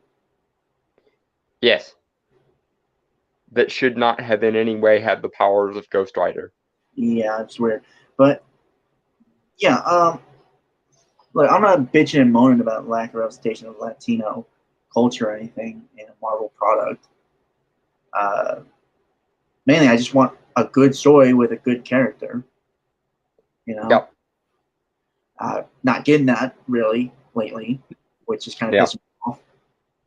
And honestly, I'd settle for a good representation of Doctor Strange because we haven't really gotten one as yet. Again, my favorite magic user in the MCU so far is Agatha Harkness, mostly because she has this weird sort of grandmotherly vibe to her that I would find endearing, and also she's the only magic user so far in the MCU that I feel like I could actually talk shop with. Mm-hmm. Um, But saying that the show wasn't diverse, well, one, you got to define your term of diversity. Obviously, I think we're both aware of like more just skin deep, literally here.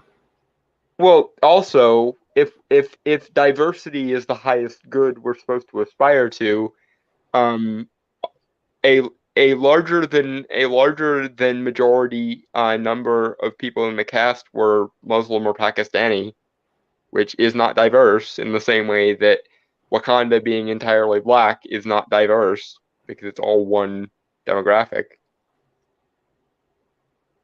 Oh, someone might want to cancel you for that, man. Yeah, well, they haven't canceled me over any of the other more controversial things I've said, so I probably am going to be fine for this. Uh, but And if this is the thing that I go down for, then at least it was the show before my birthday. um, but yeah, it just seems so superficial, to bring up the diversity thing. Yeah, they're not diverse in terms of mindset. They're not diverse in terms of skill set. They're not diverse in terms of worldview. They're not diverse in terms of um, background or even even culture within like the Muslim subculture. It's very much a monoculture. And yet, if ever we did a monoculture of anything like that, we get called every negatively charged buzzword in the book, Right. and several that aren't even in the book yet. They have to make up new ones specifically for this. Right. Okay. So moving forward. Yep. All right. There's a lot of different Marvel fans out there.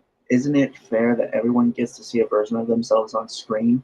Okay, the fact that you have to evaluate yourself to a character on screen that shares your same skin color or culture is not a good thing.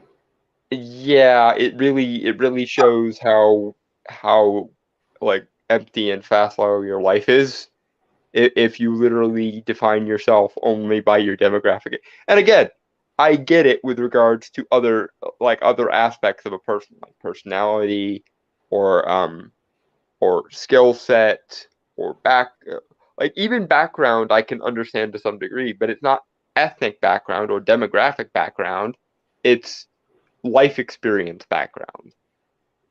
Like again, um, I really like Professor Xavier, and yes, I happen to be crippled, but that doesn't. They're not. They're only tangentially related. Yes, I kind of admire Charles, but it's because he never let his crippledness stop him, and they never made it a thing because his powers were mental. And so he didn't need no stinking physical powers or physical abilities of any kind because he can literally brainwash the entire planet if he feels fucking like it. And again, the difference between Freddie Freedman in the Shazam movie and Freddie Freedman in the Shazam comic. In the Shazam comic, he was basically superpowered version of Tiny Tim, and it kind of annoyed me that his powers literally accounted for his disability. But in the movie, because he has a background that you could see a disabled person actually having. I can speak from some experience, i.e., he's kind of an abrasive asshole because he uses his abrasive assholishness and humor to um to mock other people and to uh define the limits of his own self-respect, which I can relate to some degree. But even then, it's like I find things that I choose to do, interests that I choose to have, more indicative of myself, i.e., a soldier would find Punisher more relatable. Um, a surgeon might find someone like uh, Night Nurse more relatable, and someone with a magical background, ahem, finds magic users more relatable, not because of demographics, but because of skill sets, life experiences, and shared interests and personality traits usually. Because you have to be a certain kind of person to be a hyper advanced scientist or a hyper advanced magic user or a martial artist or a soldier or something. And if a character is written well, that is actually, actively represented by said character. All right. Well, Yep. words can't express how amazing it has been to see an accurate representation of Pakistani Muslim cultures in the series. Okay, I won't say that's not a good thing, but is that all that you're judging this show on? Not the actual story or the characters, just the representation of a culture? Yeah. That doesn't You, strike me as. yeah. Do you actually care about Kamala's personality or interests or Did they in um did they in the comics?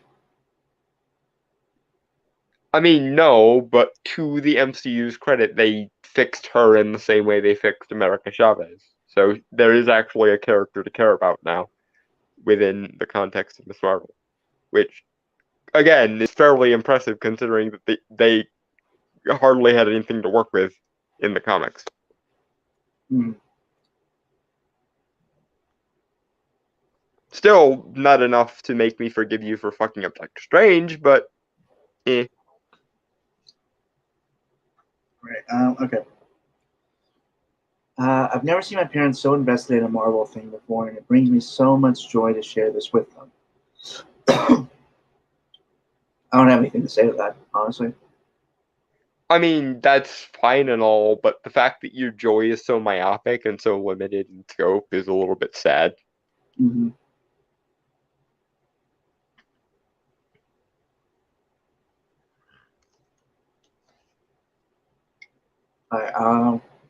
That there is so much hatred out there for the show is disappointing, but it's great to see that despite the hate, there's also a lot of love and appreciation.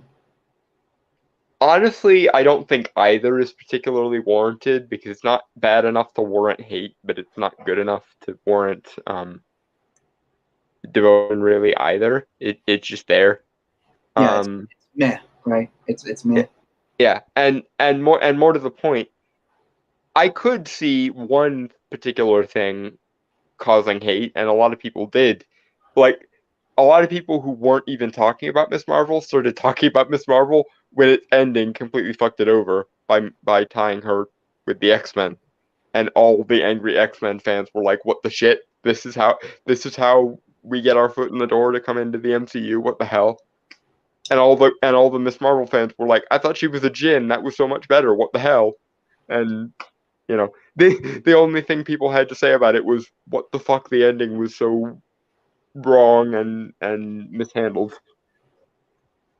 Mm-hmm. Um,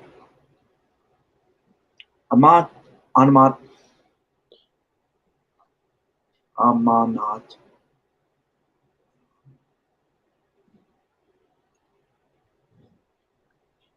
Is choosing to focus on the positive as well. She is aware of how much the show means to people, and she understood the assignment when she took it. Thanks to Amanat and the rest of the cast and crew, Ms. Marvel has given us a unique look to a different culture and perfectly intertwined itself into the larger MCU. Uh, I mean, no, it didn't perfectly intertwine itself into the MCU because that was the one area where everyone was, everyone joined hands arm in arm to go, "What the fuck? Why is she a mutant?"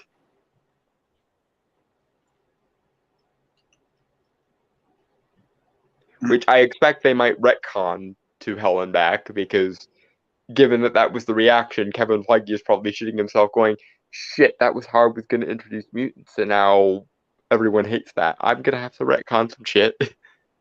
Yes, Kevin. Yes, you are. Um, okay,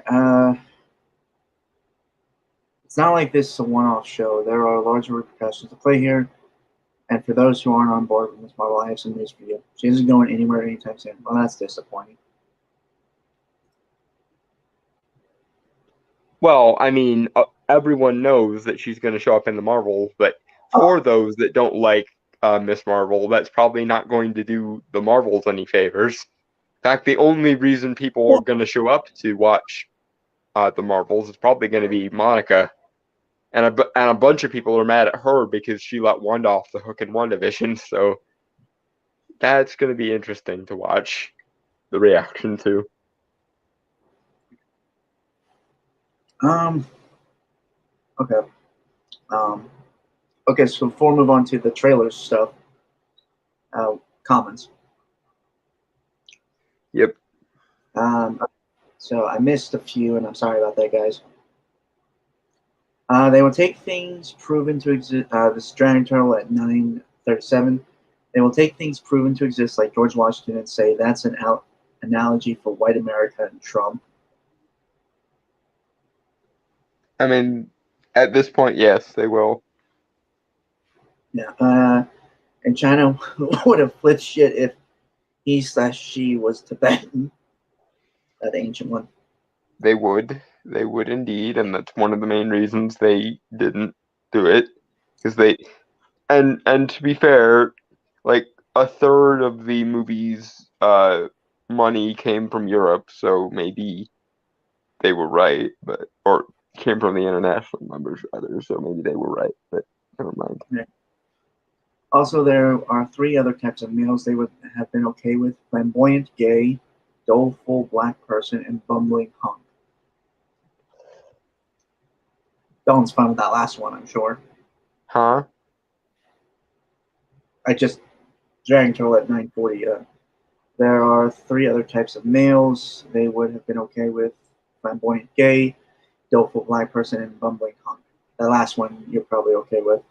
I mean, it depends on the character. When it's someone like Thor, that makes sense because he's Thor. Thor's always been the bro god, but for a character who's allegedly supposed to be wise, no, he shouldn't be hunky. In fact, that was one of my main complaints with how they did a shirtless shot in Doctor Strange's first trailer. Was like Doctor Strange shouldn't be jacked. His powers have nothing to do with his physicality.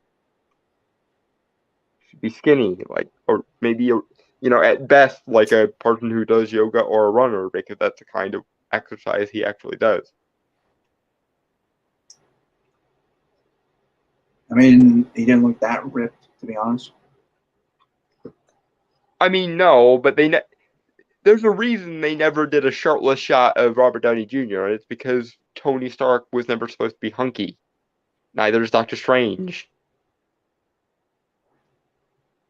No, that's not with Tony. Or like Huh? him in a wife beater or something. Jesus fucking Yeah, Christ. but Am I yeah, going but out?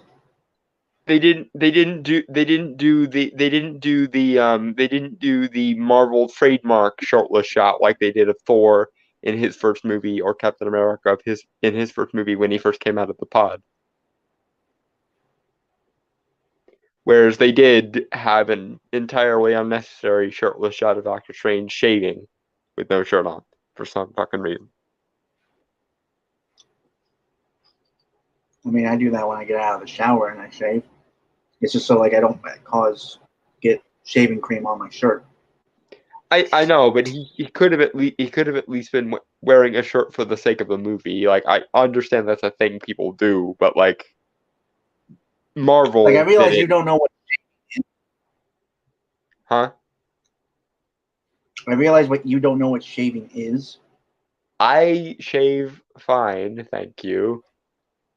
And I could be really smart alecky and go into great detail about how much I do, but let's not go that far down the rabbit hole. My Um, point and is they not only did they do it in a way like that when they could have done it several other ways and not done the gratuitous shirtless shot, but also they put it in the trailers, and that was unnecessary.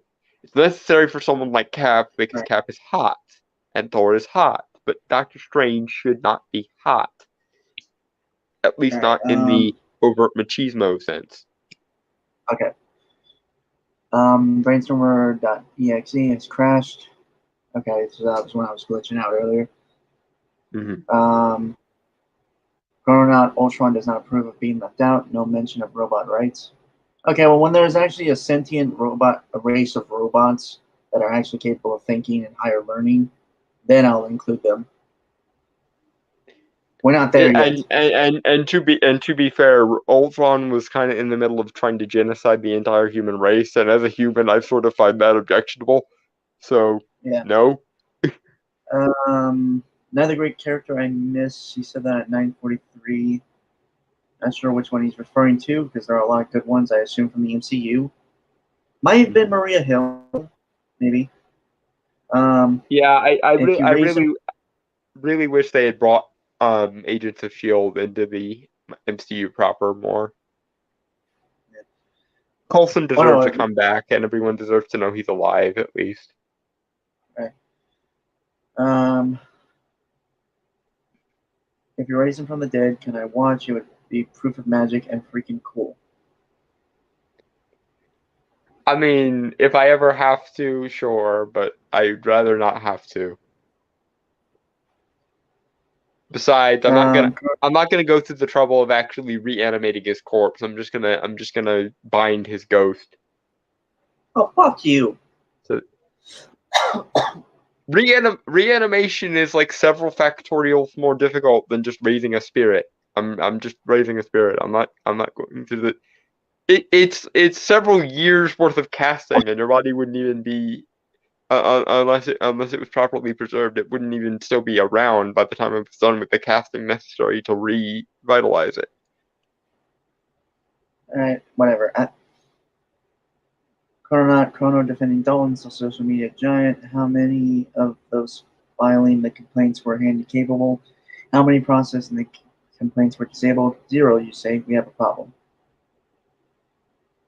I mean, yeah, there's that. They're now required to hire Dalton for editing for diversity, more wizard representation. Dragon Turtle. I mean, if we must with the diversity, then yes, I want people with diversity of skills, diversity of interests, and diversity of worldviews more than I want people with diversity of skin tones or gender identities. So yes, right. Especially with the number of fantasy shows involved, if we must be doing diversity, okay, then how about we get some magical experts in there? All right, okay, so what are some more crimes among friends? You're going to turn him into a Bob? Internal.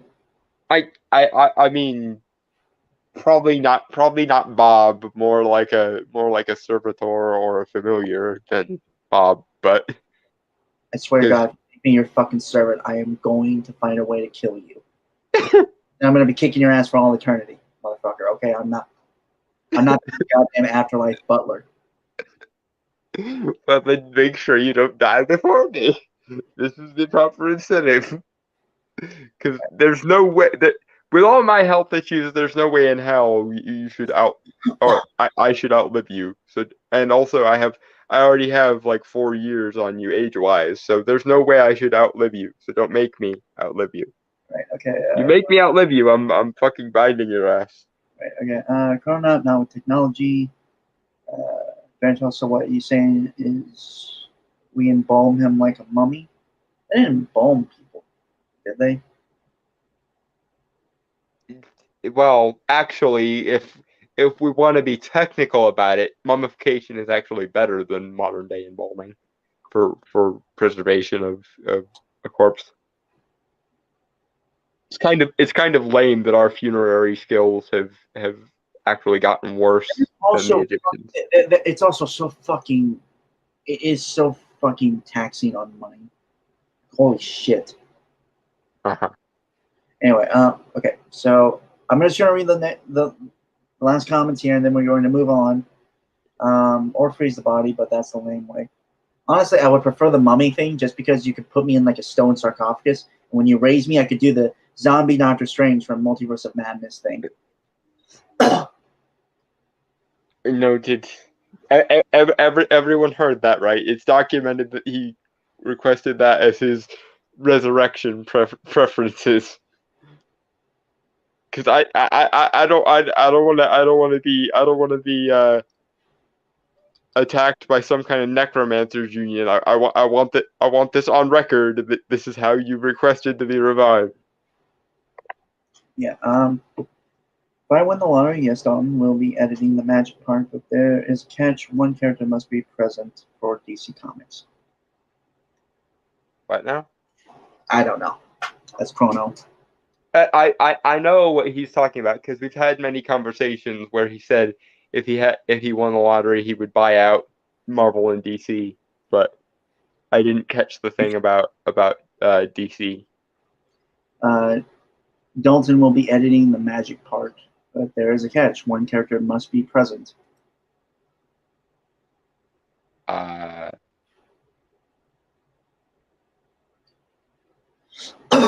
So moving Yeah, on. I don't know which character you're referring to. Anyway, moving on. So Dalton sent me this. The Lord of the Rings of Power main teaser trailer. It's coming to Amazon Prime. And I will be right back because I gotta go freeze my ice cream. Oh, Steven. His favorite. Oh, Or Stefan's. I don't know.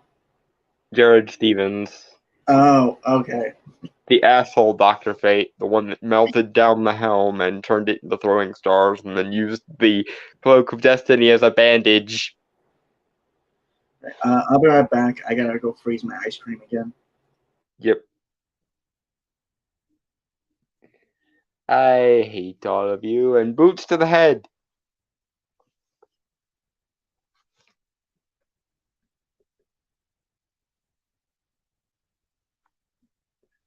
Thank you, Jim Butcher, for that meme. I don't know what I would do without boot to the head. And yeah, I know he didn't come up with it; he just referenced it. But I'm pretty sure I'm not the only Dresden Files fan who got thrown down the boot to the head rabbit hole specifically because of that one scene in Battlegrounds.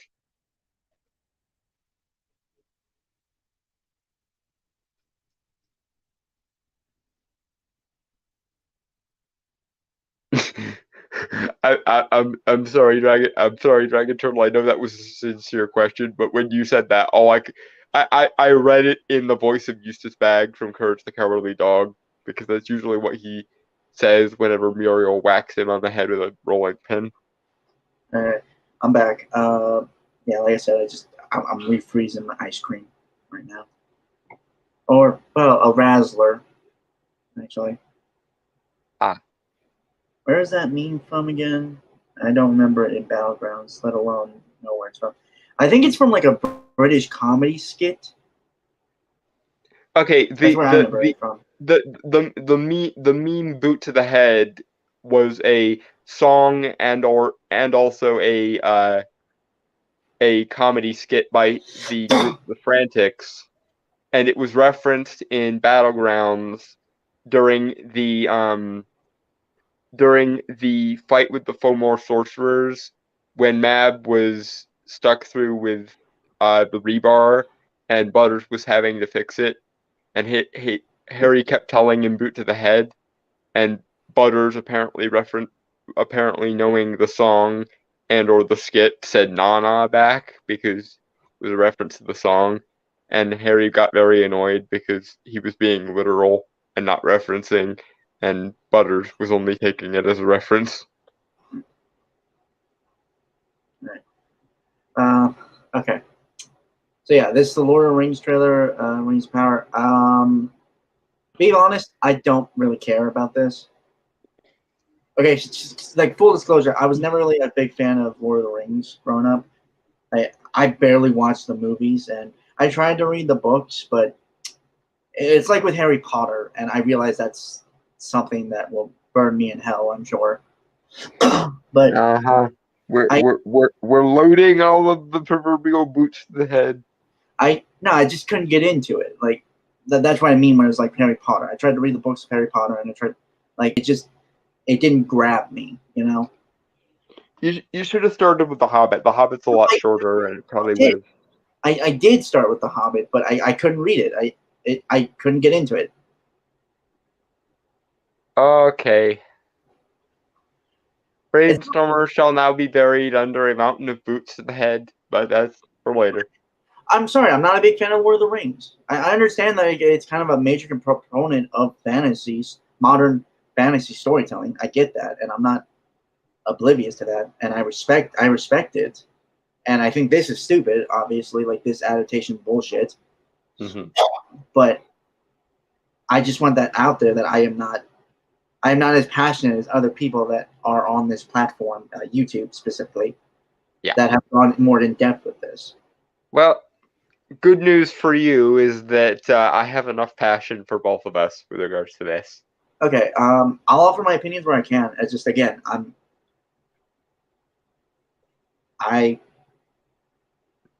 not gonna be like going on rants or anything. Yeah. I love Lord of the Rings. I love it especially as a continuation of Arthurian and Nordic legend, because Tolkien specifically made them as a modern English mythology, because he was upset that the only existing mythologies that English people had access to were basically medieval stories and or like Arthurian stories or like the ancient Norse and Anglo-Saxon sagas. So he took elements from all three of those and mixed them together and made his own thing. Yeah, and again, I totally respect that, and I respect it as a property itself, and I'm willing to put in the work for the lore and stuff. It's just, again, I couldn't get into the actual stories themselves. It'd actually probably be easier for you if you looked at some lore videos first, because one of the big problems with Tolkien is he is a wordy and descriptive bastard. Like Yeah, he will spend entire paragraph just describing like a lamp in the corner of a room right. sometimes.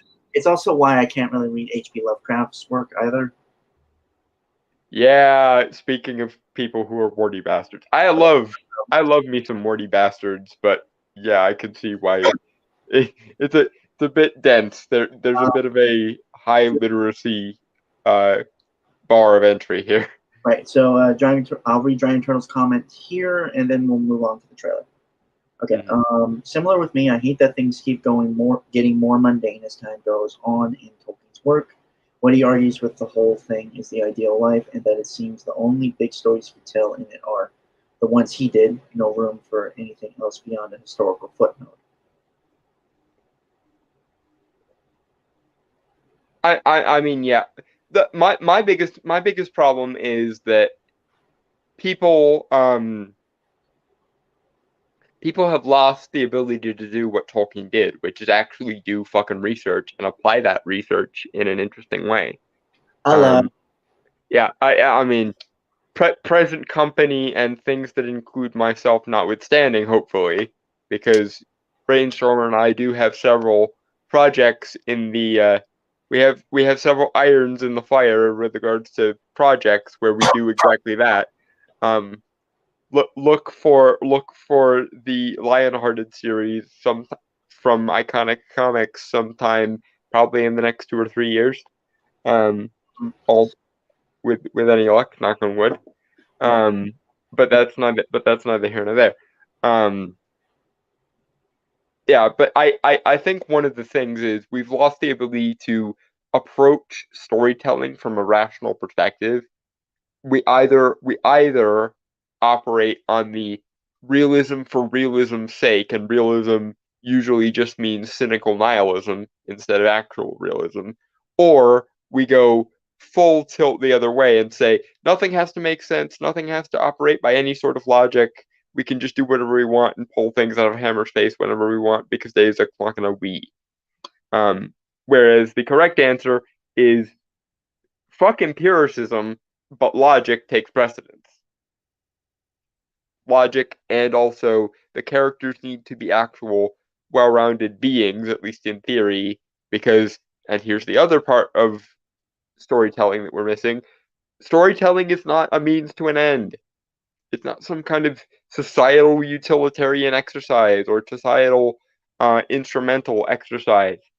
Art and the things contained in art are valuable for their own sake and by their own means. Not for what they can do for my society, young tards, or what they can do for my moral schema, critical theorists. moving on. See ya, Dragon Turtle. You had to go.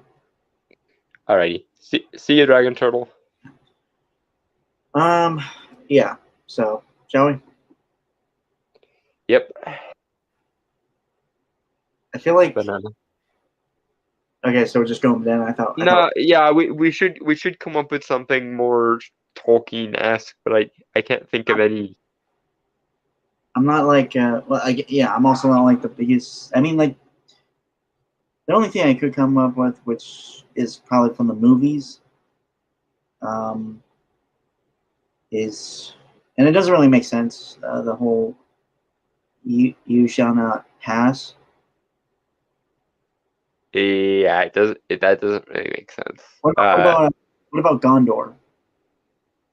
I feel like if I wish I knew Elvish better, Tolkien's Elvish, because if I knew Tolkien's Elvish better, I could suggest an Elvish word.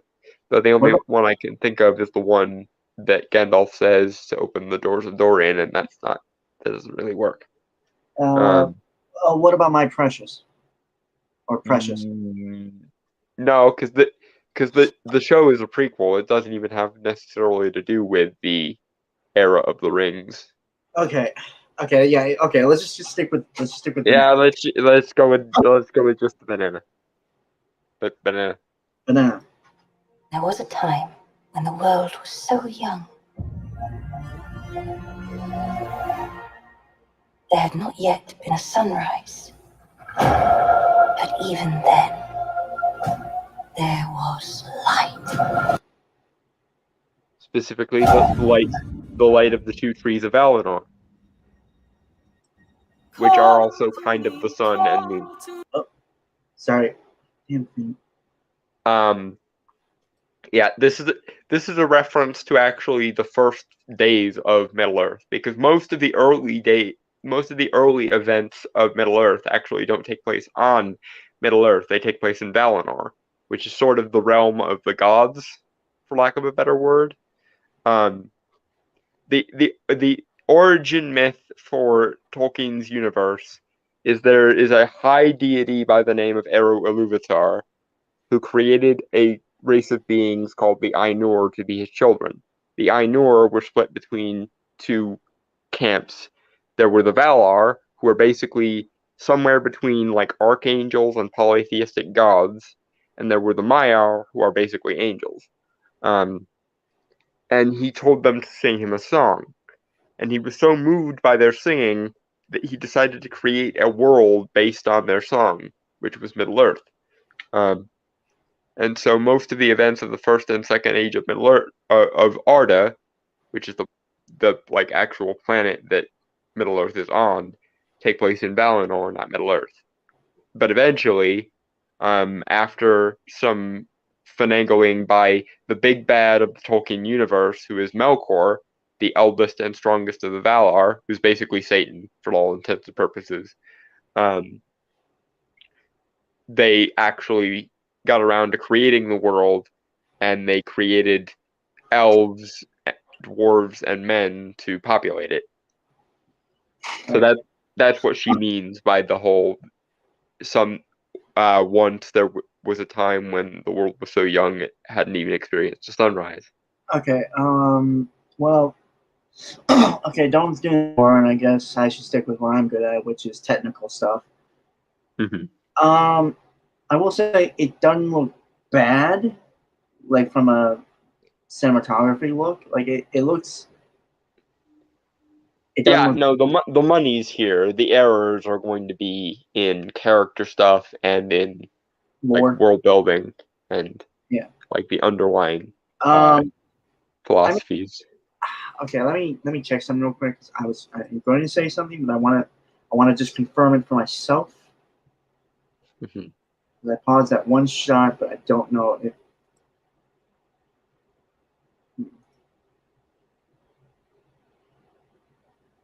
Okay, never mind. I was gonna complain about the color, but I think because at the shot we had stopped at, it looked very bland. But I think that's on purpose because other shots seem to be more saturated and bright.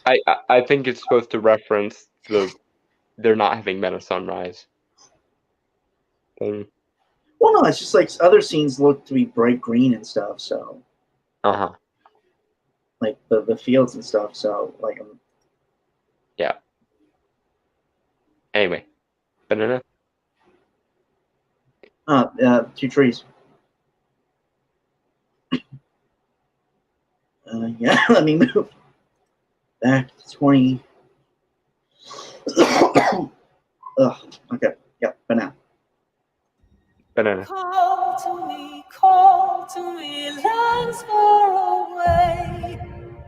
Elves have forests to protect. Dwarfs their mines. Men their fields of grain. But we Harfoots have each other. Oh, I must now wander this wandering. I don't know how much I like the focus on halflings or Harfoots here, because they're basically proto-hobbits, but the problem is most of the actual like mythical events of the Silmarillion don't include them.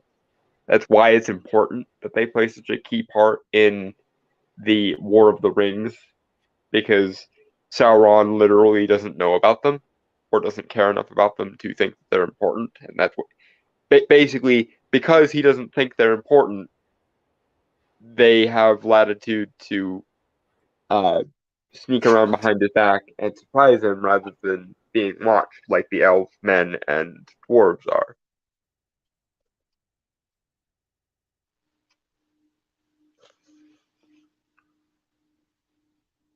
Anyway, that's kind of a nitpick, because I know obviously, it's based on Lord of the Rings and the Hobbits, so we have to reference what the Hobbits were doing this whole time, I guess. Also, Smeagol is kind of a Hobbit too, so that works. But still, it's like this is supposed to be based on like the Silmarillion and or the appendices, and apart from the events of The Hobbit and The Lord of the Rings, hobbits don't really do anything important. That's kind of what makes them special. They're too busy living happy lives to care about all this mythic shit. Right. I don't really have anything to say. Like, again, on technical level, it doesn't look bad, and the music is really selling it. Like, I'll say this: like, it's doing better than some other trailers I've seen that have it. That are trying to make this epic feeling in terms of fantasy. It's definitely given that epic feeling. But yeah, I can't really comment like on the context of stuff because again, I'm not like the biggest Lord of the Rings fan. So, Banana?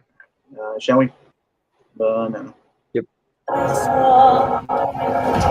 We're safe. You have fought long enough.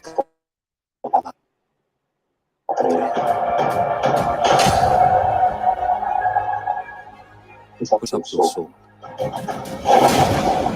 enemy is still out there. The question now is... Okay, a few things here. One, I know it's a different actress because they couldn't afford Cate Blanchett. I know. And I know they're going to explain it by the fact that Galadriel was younger. But here's the thing. Elves do not age within the context of Tolkien's mythos. They're not even technically born. Because all the elves, especially the first generation of elves, were created from scratch by Eru Ilúvatar and given life. I.e., they were born fully formed, and they didn't age up because they didn't need to, because they were already fully formed. So the very fact that I'll be honest. Go ahead. Well, I was going to say, like, I'm kind of under the impression that this technically isn't, like you said, it's a prequel to The Hobbit, like the movies. But Yeah. I'm kind of under the impression that it's more in line with the actual books than the movies. Okay, maybe. So maybe this is it's still doing stupid shit. Obviously, I'm just saying. Yeah, it bothers me because the elves do not age. They are born the way they are, again, at least the first generation of elves. With other elves, you could make the argument, but Galadriel was literally one of the first elves in Valinor. So much so that when Feanor, the elf craftsman who crafted the Silmarils, for which the Silmarillion is named, because the entire Silmarillion is basically a fight over who will possess these magical gemstones known as the Silmarils, created by Feanor. When Feanor was trying to craft the Silmarils, he asked Galadriel for three strands of her hair so that he could refine the light of her hair into the Silmarils, and she refused him. This is actually a very key part of Galadriel's character. And the reason he wanted her hair is because her hair is said to reflect the light of the two trees of Valinor better than anyone else's. Also, a small thing, actually kind of a bigger thing, probably for most people than everything else I've mentioned so far. But Galadriel is not a warrior because she doesn't need to be.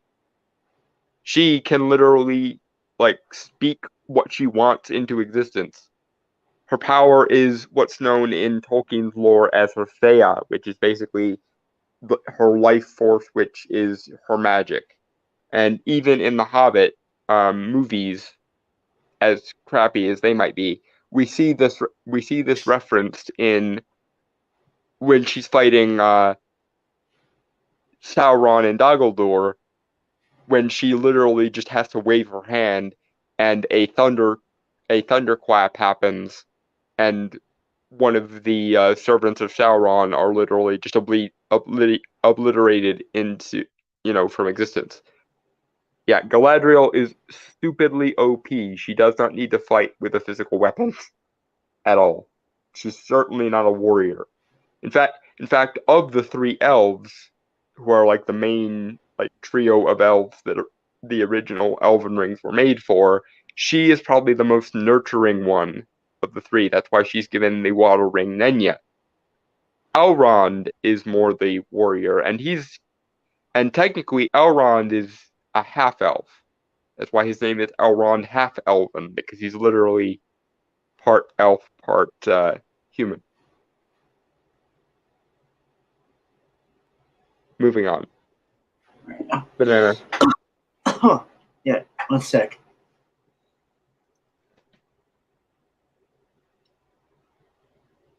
I will say this again.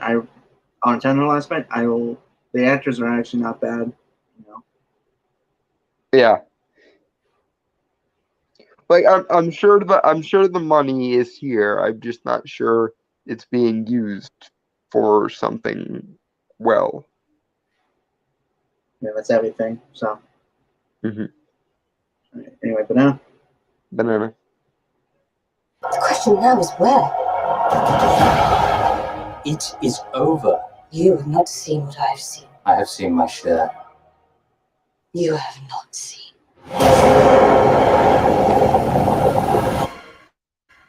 What I have seen.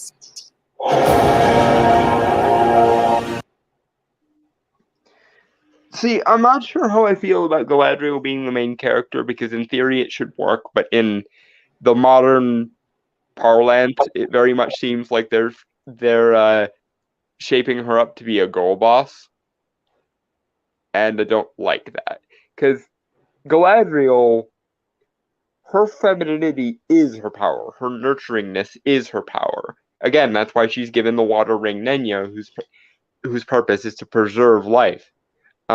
Because she is not a fighter, because she honestly, partly because she can't afford to be. Because she has so much power, she has to use it sparingly, otherwise the entire world gets broken. As we see in the Fellowship of the Ring, when she's thinking about what she could do with the ring, and she goes full dark Galadriel for a bit there.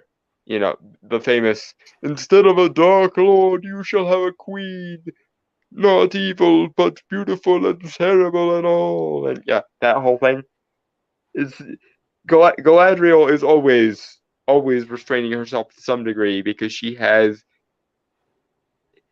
of has almost a siren's power to some degree. Because everyone who's ever looked upon Galadriel loves Galadriel. That's one of her powers. Again, that's why Feanor, when he was crafting the Silmarils, begged her to spare 3 locks of her hair because it reflected the light of the 2 trees of Valinor perfectly. Unfortunately, because she knows that everyone will love her, Galadriel in her younger days was kind of arrogant about it, and that's part of the reason why she ends up refusing Feanor's request, because she basically pulls an alpha bitch move and goes, your project of Silmarils is not worthy of my hair, and then it sets off some of the problems in the Silmarillion, and Galadriel spends the next several thousand years kicking herself metaphorically for refusing Feanor. That's why when Gimli comes with the Fellowship to Lothlorien, her grove, her like secret conclave of elves, and she was giving out gifts to the Fellowship, Gimli didn't want anything, and when she forced him to name something, he asked for just one of her hairs to display their beauty back at home, basically.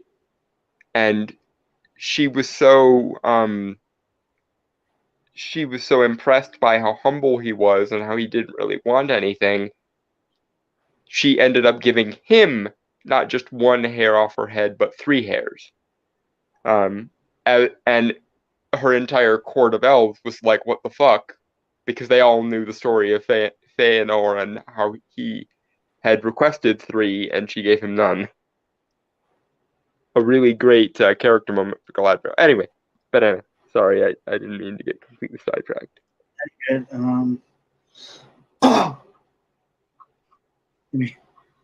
Give me a second.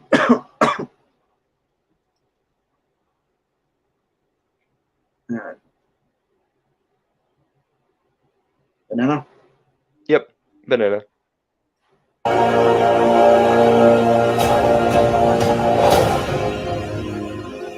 Darkness will march over the face of the earth. It will be the end, not just of our people, but all peoples.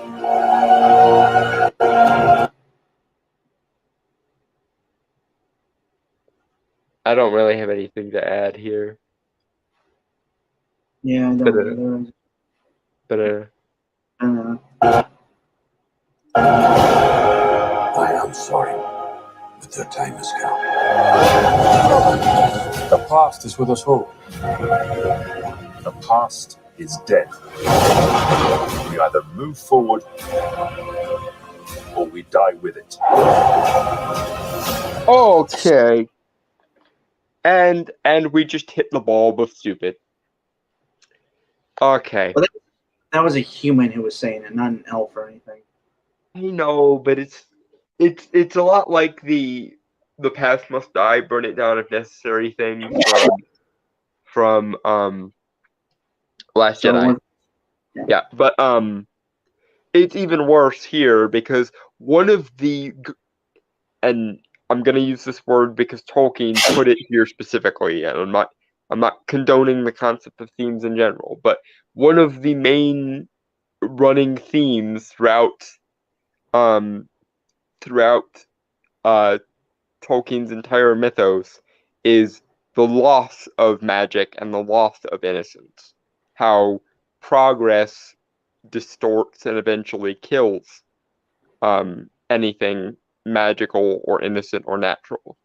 In fact, that's kind of the main conflict of the entire universe of Tolkien.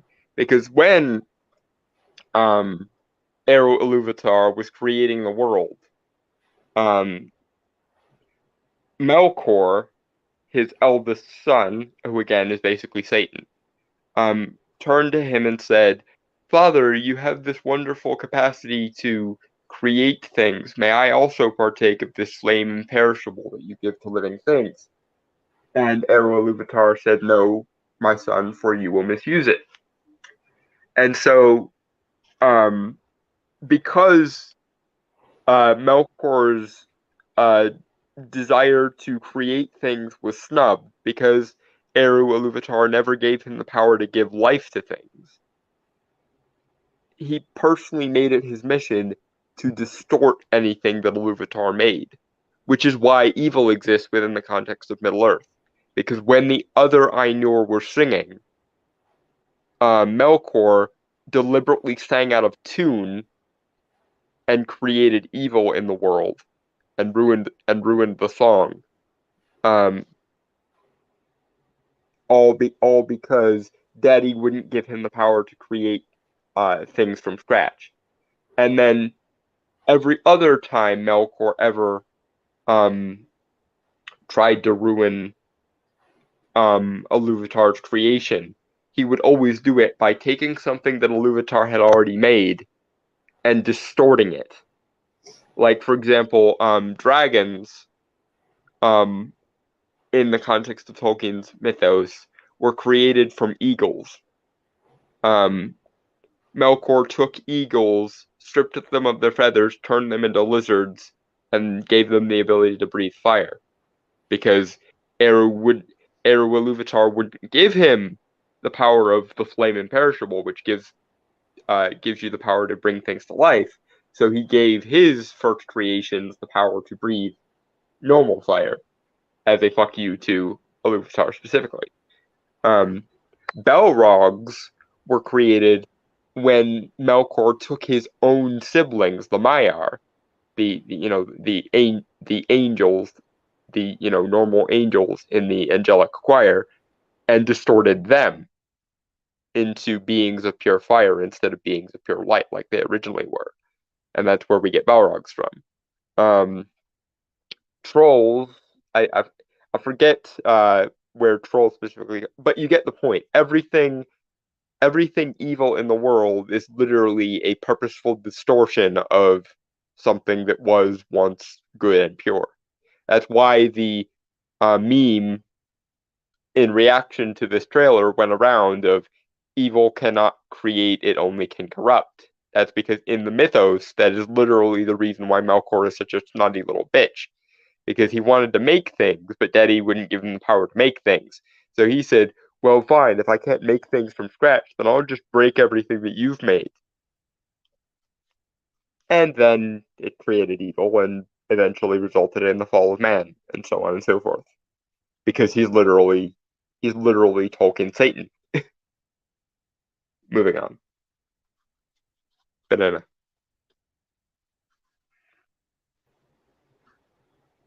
Hello, Ed. He says, Happy New Year. Why? If it's something you said, I don't know. It's very, very much not anywhere near close to a new year here. We're in July. In fact, tomorrow is my birthday, but we're definitely in July. Banana. This could be the beginning of a new era.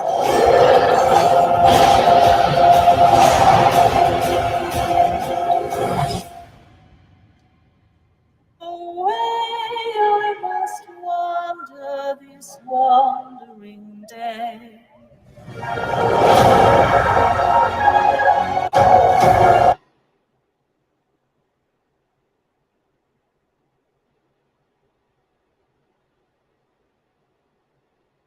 I don't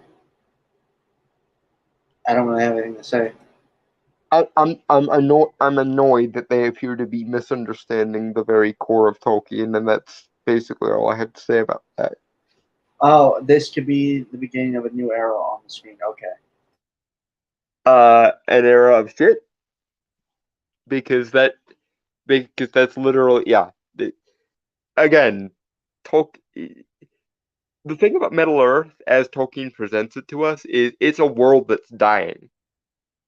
In fact, in the books, after he's defeated, Saruman escapes to the Shire and convinces the shepherds there to instead start working on machinery, because Tolkien viewed machinery in particular as destructive to nature and wonder, and modernization to be the death of everything magical. So this whole "we have to move forward" shit is obviously forced moral narratives, and also directly counter to Tolkien's original mandate. Right. No, okay, so the question is it Gabriel Rivera's writing American Chavez awesome? Probably not. It may in fact be worse, because it's literally the opposite of the original. Like, again, Tolkien's whole premise was looking back on a better age with nostalgia. Right, So okay, kind of incompatible right, with but the past is bad, let's move forward. right, so yeah, when Ed came here and he said Happy New Year, he was saying that because it said there was a new beginning of a new era on screen at the time. Oh, okay. I see. A few hundreds of hours of YouTube channels. That's what he meant with the Gabriel Rivera thing. Probably. Uh-huh. Yeah, ironically, most of the people who watch Rings of Power will be people specifically looking to tell everything that's wrong with it, like it do. But no, I'm not gonna make us review it, because Okay. I would rather shoot myself than have to review that thing.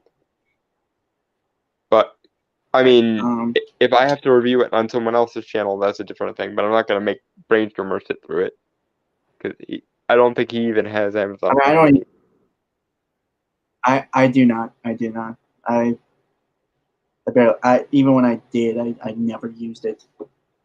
Mm. At the time, it was just The Boys, really, that was getting a lot of attention. Let's anyway. get to the good thing of this evening. Yeah. So I actually wanted to cover this like a couple when this actually came out. This is regarding Eric July's Rippaverse. Mainly, okay, so the main reason I wanted to cover this is because I had seen a lot of videos talking about this, and I wanted us to kind of give a more objective view of it. While I am happy that Mr. July is actually putting his money where his mouth is, instead of just complaining, he's actually making his own comic book company and doing that. And that's always been a thing with me lately, last few years, is, you know, I see so many people like constantly criticizing and stuff, but they never offer like solutions to the problem. They just complain about it.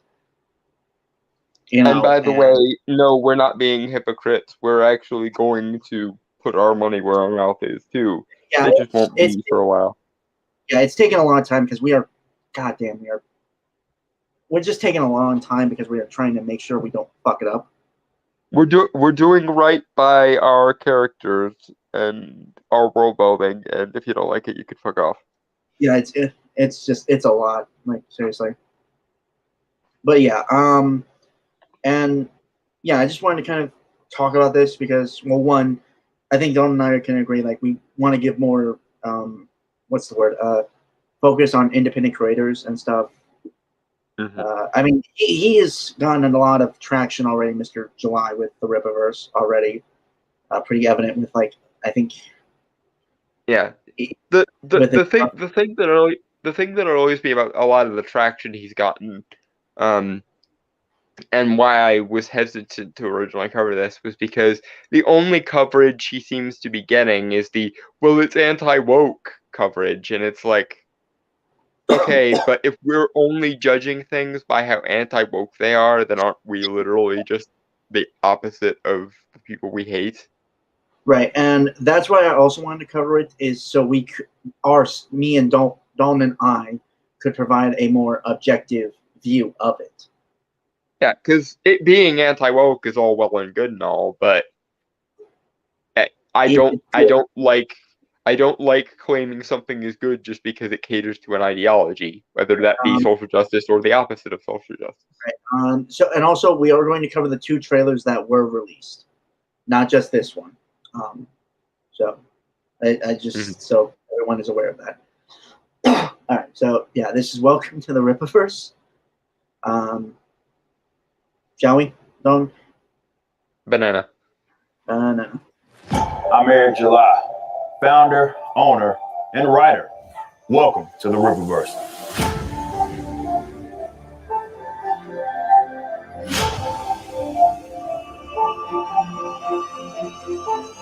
Oh shit, I can't see it. I'll have to dip out and come back in. Okay. I'll put it back.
Okay.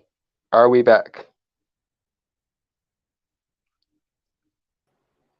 Yeah, that was completely on me. My internet crapped out like for a good second there, and I had to fix some stuff.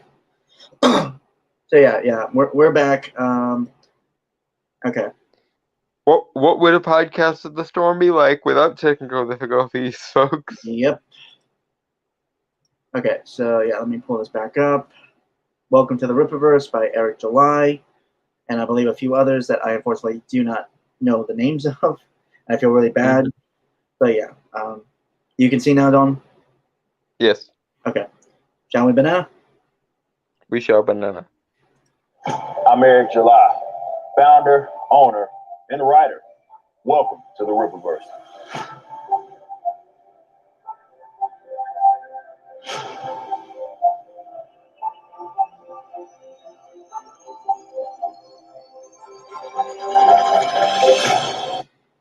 Okay, so I do want to point this out. I believe the Rippaverse is also like a.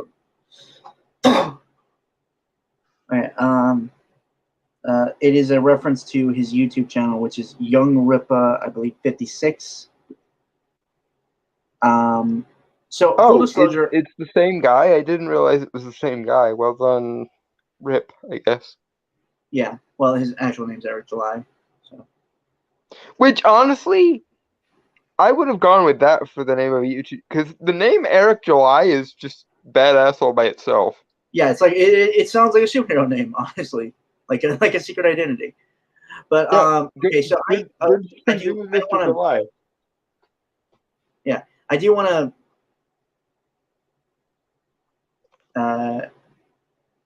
Yeah, that could be a possibility. Up already. He said founder, owner, writer. I fear he will burn himself out. That is actually a good possibility, and I hope he doesn't. I hope because it does seem like he has a good crew with him as well. Like I don't think he's going to take on every project by himself. Well, and and he has experience being a YouTuber, so I don't Right. think if he were gonna burn himself out, he probably would have burned himself out still in the YouTube stage. more Yeah, than- okay, so full disclosure, early on I used to watch his channel, and this is again nothing against him. It's just simply I don't know. I just kind of fell out with the content he was making for a time. Nothing against him. Again, it was just like kind of my tastes were changing and stuff. That's why I stopped following a lot of creators. It's just because I Yeah, could not do content anymore. Yeah, But- I don't have anything against him either, but I very rarely, if ever, watch a Young Rippa video. Mostly because by the time Young Rippa covers something, it's often like the third or fourth time I've seen an anti-SJW YouTuber talk about that same topic. Yeah, And so unfortunately, in a lot of cases, you've seen one anti-SJW YouTuber, you've seen them all. And I say that as an anti-SJW YouTuber as well. But I'm well aware that the constant, unless you have a very specific and unique thing to add to the conversation, you can only say "gur woke" so many times before it gets I will say tedious. this: I kind of prefer watching his like kind of music videos because he actually was like a singer and a rapper for a time, I believe. This I did not know. I think That it was was early. not my thing, but this I did not know.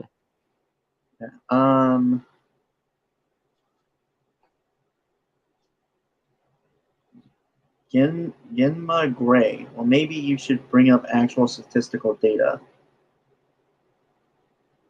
What? I don't know who that is.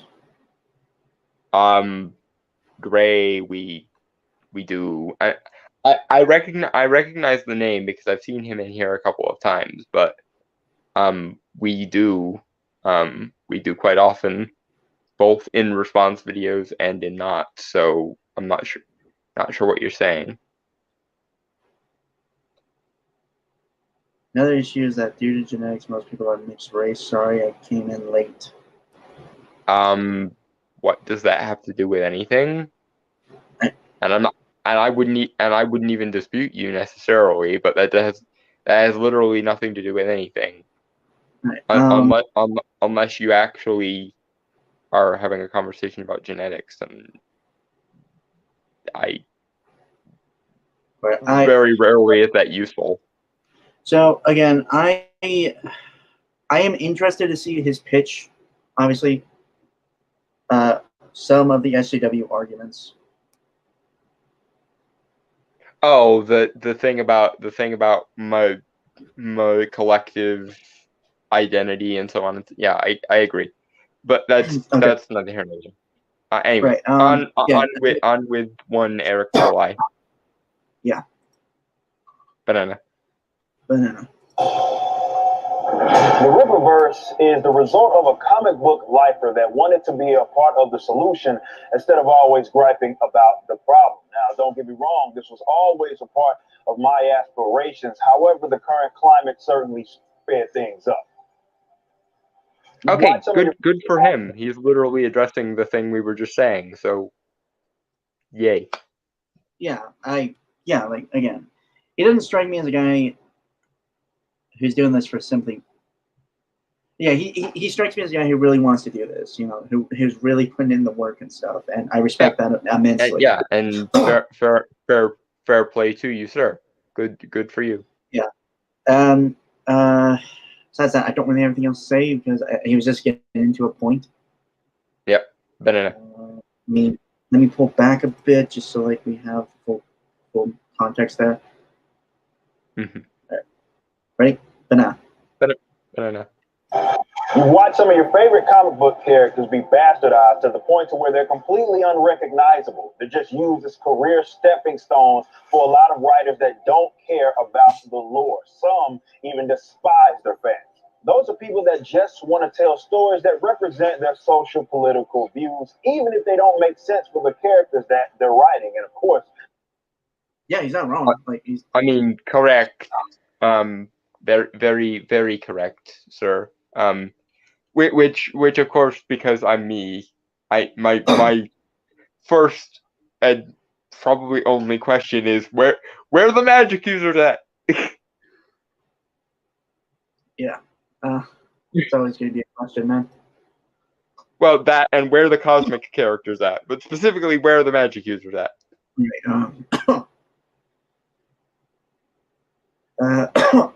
God damn it. Again, I don't. He's not really saying anything I really can argue against, so I don't really have anything Yeah. to say. So, I'm not sure. I'm not sure this is exactly the first place I would go if I were selling a comic series, but I get what he's going for, and especially because I assume he knows that a large percentage of the people who are going to be supporting him here are more familiar with his work on YouTube. So this is him bridging a gap between his YouTube support and his, which honestly is a good strategy in terms of business, and that was kind of like when I first saw this was kind of my subtle kind of my gripe of it, but I like kind of really thinking about it and ruminating on it. Yeah, I get it, totally get it. Yeah, and I get why you would separate yourself from, the people, as you mentioned, who view art only as a means to an end and never ever as an end in itself for some fucking reason.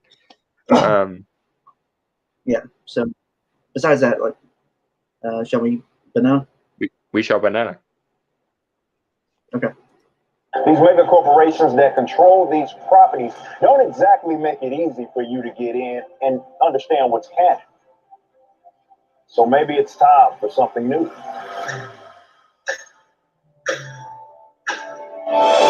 We are a comic book company first and foremost that will never be forgotten. Okay, and again, I think we really start to see the passion he has for this project. Yeah. Yeah.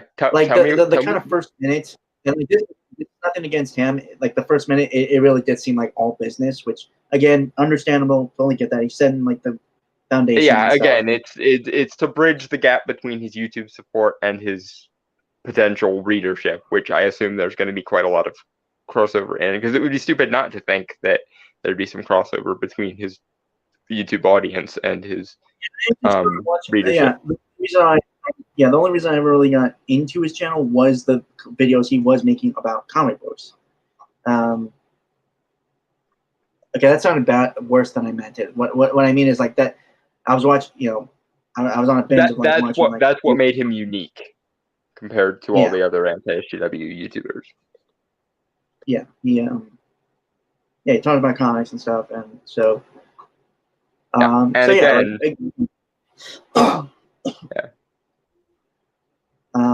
I'm interested to see what his pitch is for his like version of superheroes and stuff. Yes, and again, my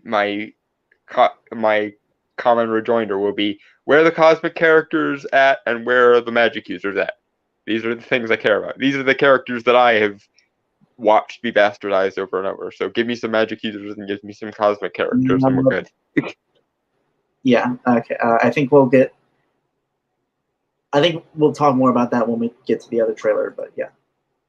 Yep. Banana. Banana. No matter how big this venture gets, and we are guided by a set of principles known as the Rippaverse ethic. You will find this on a page in every single book that we release, and it's a set of standards that we certainly want you to hold us to. There are three main things that we will always emphasize. Number one, respect the customer. You see, it's funny because this feels like it should be a given, like just something that is inherently in a business. But we already know it. Unfortunately, it is not in this day and age. It should be, but this is where we are now. We have to say the obvious because apparently it's no longer obvious. But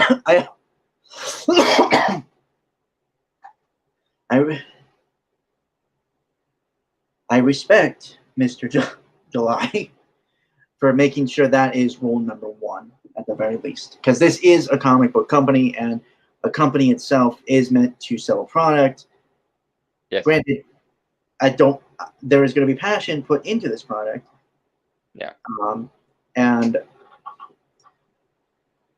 I don't think they're just going to churn it out like what Marvel does. You know, I doubt it. And honestly, I think this looks better than most of what EVS has managed to do in this same vein. So, again, my main question is, will you respect my need for there to be magic users and cosmic characters, please? I will say I do think they are going to start small. Obviously, like, street level stuff. Obviously, just for general audiences, because that's the norm. Yeah, but the norm in comics is also geekery, and geeks have passions of their own, and my area is the cosmic weird stuff and the magic stuff. So that's completely fair. Other than that, I don't really have anything else to say. So, shall we? Banana. We aren't owed your dollar, but we love to have you as longtime supporters. It's going to be up to us to keep you interested and invested. Now, anytime there's passion involved, there's going to be those conflicts, but we'll respect you. So as long as you respect us, it's all about reciprocity. Our second point of... Okay, you're really selling me on that, because I don't have many moral aspirations or fixations, but reciprocity is most definitely one. I heard that word, but I have no idea what that means. It means like transactional balance. Okay, yeah, no, totally makes sense. Again, Gimna Gray, sadly, new business practices are saying that customers need to respect the companies, and that's why some believe it's okay to disrespect the customer base.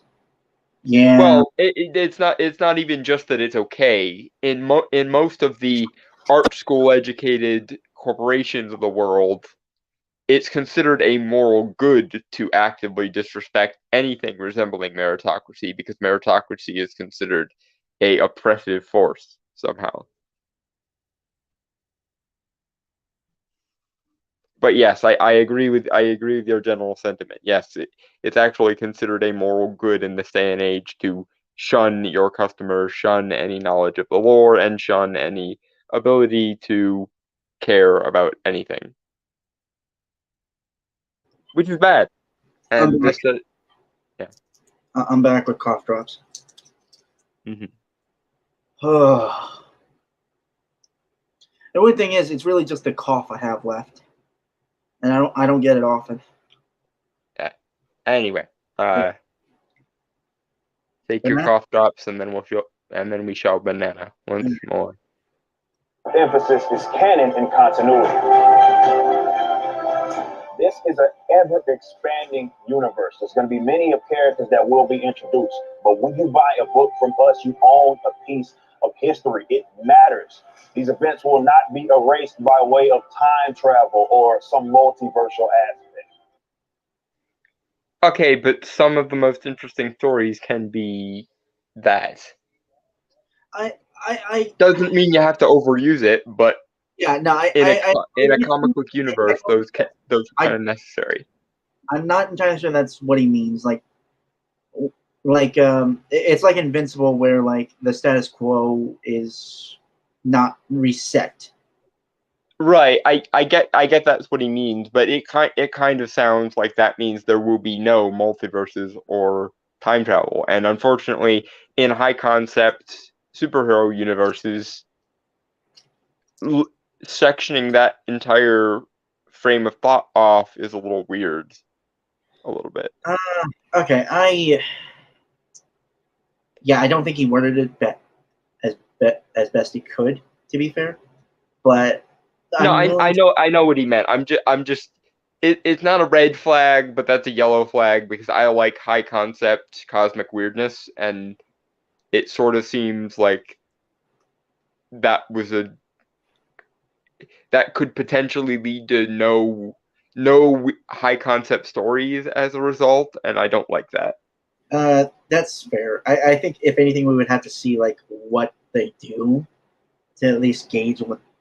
Yeah, and I'm not saying that he's bound to do that way. I'm just saying, again, it's not a red flag; it's just a yellow one. Like, I could see this potentially becoming a problem if you're not careful. Yeah. Okay. I get you, I get you. For the record. Though I do agree. I do like the. It's just again, I'm so used to like just everything going back to the way it was in like the Yeah, mainstream. the status quo is God, and nothing can ever, or the world will be rebooted 5 times a year, so there's no point in caring about anything that happens. So that is one of the things I love about like indie comics is that they don't have to adhere to that. You know. Yeah, unfortunately, DC and Marvel don't have to adhere to it either. They just can't think of anything else to do half the time, which is the problem. Anyway, shall we? Banana? Banana. And number 3, a comprehensive timeline. No matter when you jump into this space, we want to make it easy for you to get caught up onto characters that you're interested in, so we're going to keep the reboots to a minimum. Now, don't worry. We know that picking up the pieces is part of the fun, so we're not going to exactly hold your hand. Okay, that solves my possible. Again, it's still, the yellow flag is still there because, yeah, but that's useful. That's useful information. Yeah.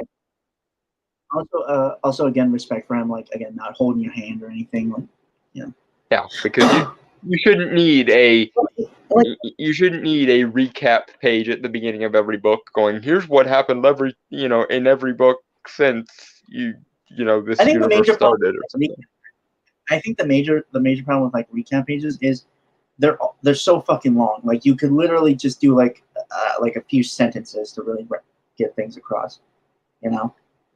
Yeah, and it's also just the story you're telling should be compelling enough that people should want to go back and look at, is there anything more to this story, or I can't wait to buy the next one, or Yeah, and I think Mr. July here gets that because again, yeah, he is also. I'm not saying he doesn't. I'm for that. No, that I know you you're just not said seemed like a confirmation of that. So yeah. I know you're not saying that. I was just like pointing that out for people who were interested in this. Yeah, it's clarifying for the sake of the audience. Yeah.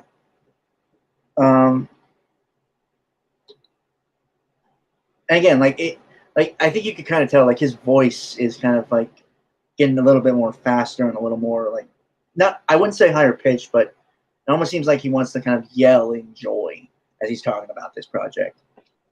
Yeah, and maybe part of that is just an affectation he's putting on to sell it, but it's working. So yeah, like again, like you can feel the passion for the project, and to me, that'll always be something that I just wish I knew more about like the characters in the world now, because it's just like I think you're telling me a lot about how your business practices work. Tell me what you're actually selling, please. I think we're gonna get that in the next trailer. So and that's fine. That's just my preference is, if your business practices are good and all, that's fine, and I'm sure I'll figure that out when we get there. But I need to know about who are the characters, what's the world like, why do I care? Yeah, and that's completely fair.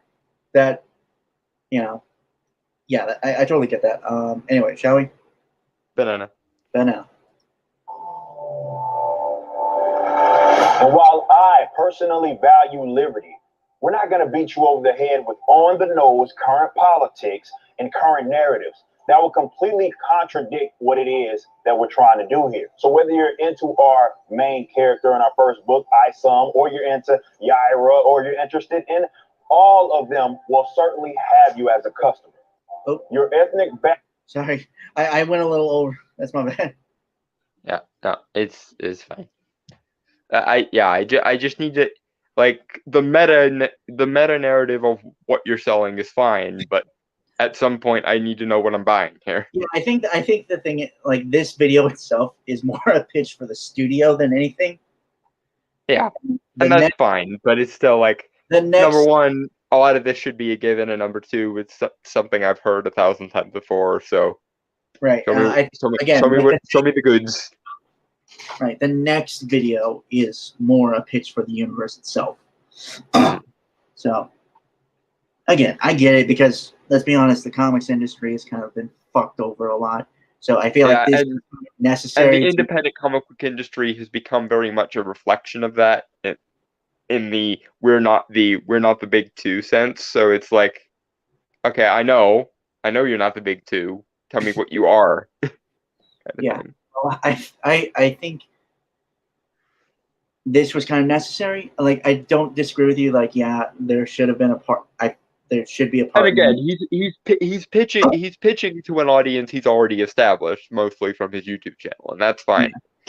But again, it's like if he had made this company like late 2000s, early 2010s, I don't think he would have needed to make this video. no, because this would have been a given kind of. This is what everyone should do. Explain. It's kind of like someone opening an intro video going, "I breathe air." You mean like every other living thing on the planet that we're aware of? Yeah. Anyway. Anyway. Yeah, banana. Yaira, or you're interested in, all of them will certainly have you as a customer. Your ethnic background or genetic makeup is wholly irrelevant to us.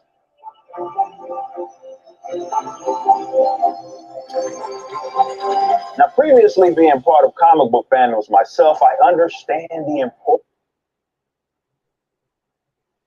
Again, I think he's just covering all his bases, which again, understandable for. Yeah, he's playing to the crowd because he knows he has an audience that's already on board with him, so that's fine.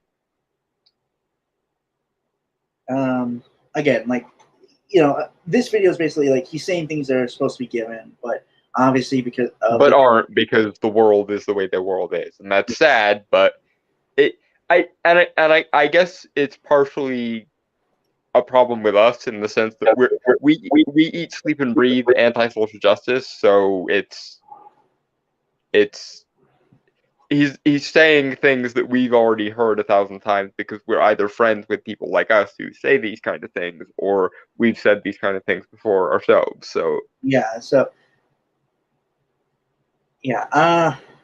again, I get it from a business standpoint, so I'm not too bothered by it. Yeah. It's just I get uncomfortable in general whenever anyone is selling me something and they won't say anything specific about it. Yeah. Like I totally get that. Yeah, stop shitting on your competition and tell me what you are actually selling, kind of thing is where I'm at. Anyway, Banana. Previously being part of comic book fandoms myself, I understand the importance of them. We'll do our jobs to preserve the sanctity on the business end, and we hope you will help us preserve a more healthy and thriving fandom. If we manage to do that, we're going to be very competitive in this market, and we're going to make our mark on this industry. We're not going to be...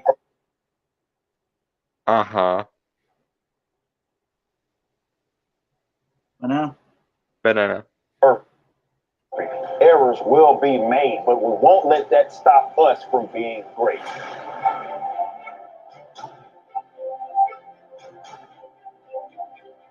So visit Rippaverse.com, where we have our own unique store that is tailor-made for our audience. A lot of our stuff will be released in campaign format with limited edition.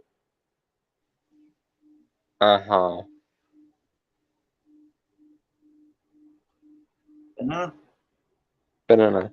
Items, and once they're gone, they're gone. We'll be making books that expand across many different genres, so I'm very confident that we'll have something that is right for you in a series that you'll make your favorite. And one last thing, I started this company with no external investors, and that's something that I like to remain true. Sure, we want to expand in many different... Yeah. See, I want to know about the 3 genres now, because this is actually relevant to me. Not 3, multiple. He said 3. He said 3 main genres. Did he? Yeah, he just said 3. To be fair, I have like really bad hearing, so yeah. Don't wear earbuds and blast heavy rock music in your ears for years on end in high school, kids. Well, that's unfortunately, my friend of mine. I mean, like that I don't think I'm going deaf or anything. It's just I do have a hard time hearing things sometimes. But yeah, that's kind of a you thing, sir. Also, I get like this constant. I sometimes get ringing in my ear, so it's not off. It's not like often or anything, so I don't think it's tinnitus, but it's it happens sometimes. So anyway, yeah. Again, I think this video itself, which is Welcome to the Rippaverse, it's more or less just pitching the company itself, while like the actual Rippaverse in comics is going to be introduced more, so talked about more.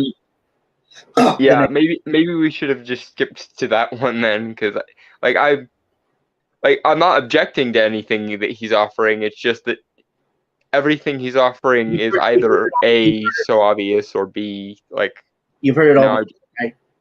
Yeah, it's like I either have said half of this shit, or I have heard other people say half of this shit. So and, it's like, and that is nothing against Mr. July. It's just, again, like we've heard it all so much that and it's nothing against Young Rippa as a channel either. It's just like this should be such a given that you shouldn't even have to say it. And the fact that you have to say it, I know, is largely due to the fact the world is the way the world is. Yeah. But at the same time, I'd rather you cut out the floor show and give me the goods. Like, honestly, I feel like as soon as he did the talk about the ethic, the code of ethic that he has, right?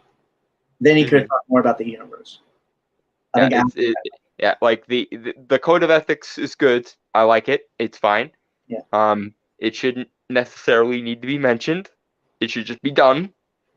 Or you could have just had it pop up on the screen and you could have read it. Or let me start with these 3 things. Boom, boom, boom, boom, boom, and then we can spend the rest of the video talking about. Now let me tell you what you're actually getting, which is the characters, the world, etc. Again, like, I'm not really trying to bash him on that. It's just, again, like, it's just stuff that we have heard so much and stuff that should be given that. And it's more what is actually being presented, like the actual thing you want to give us, like the actual product.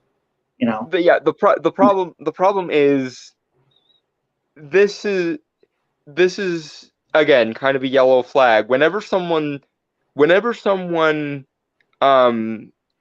talks more about the meta of their company or the meta of their product, or how they're different from the other guys, instead of telling you like the actual product, about the actual product itself and what the product is or does, it's usually a sign that someone's scamming it. I'm not saying he is, but and I'm sure he got it out of a marketing book somewhere, because it is like step 1 for people who don't know how to market things. But like, I'm already sold on the anti-SJW stuff. Like that is my default mode. So my ideal future is one in which no one has to say that.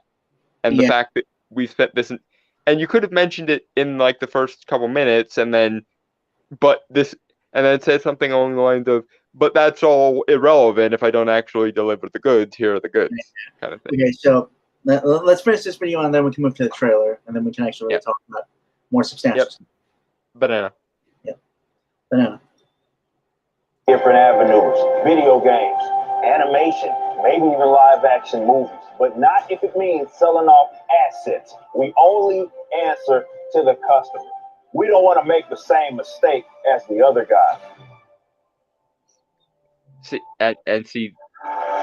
this is where I'm like, I don't disagree with what you're saying, but the fact that you need to spend so much time bringing it home is turning me off a little bit. Yeah, I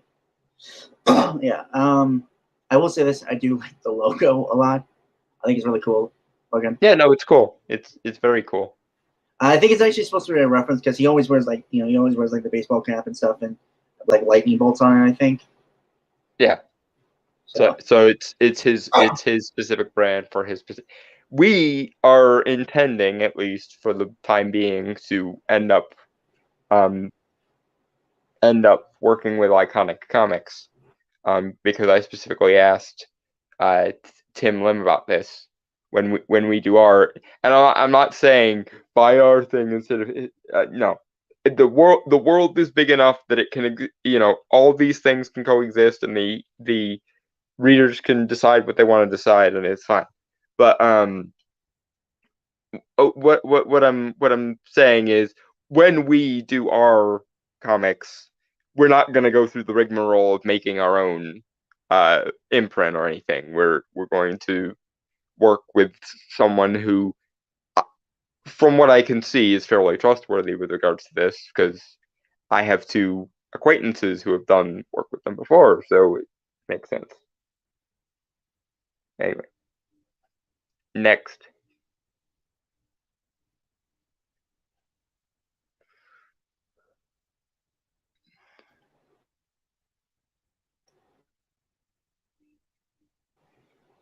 Okay. Yeah, I was just sending everything up.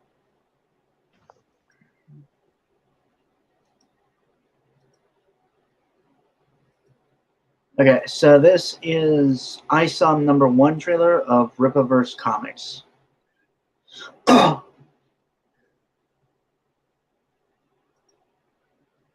feel like ISOM is a reference to something, but I think it's a reference to Aesop's Fables. I think,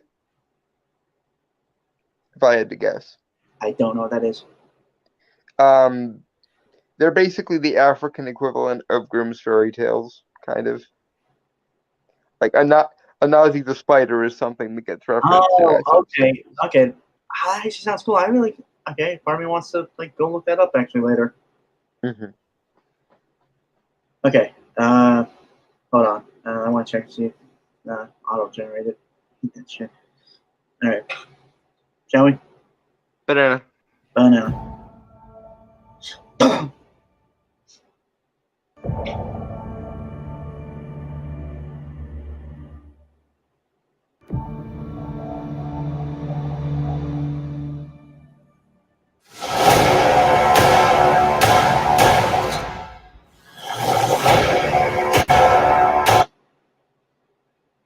Okay. Well, build up. Uh-huh. I don't really have anything to say. Yeah, just banana. Yeah.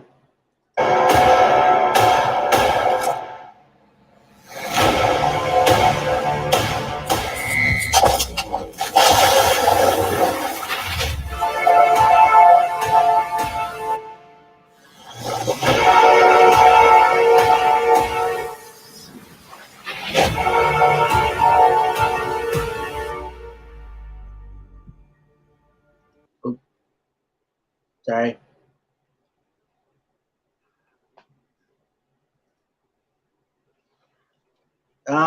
Okay. I didn't want to kind of say this for later, but this is nothing really against the artist or anything. I think they're a lot better than me. Like, I can barely draw a stick figure. Mm-hmm.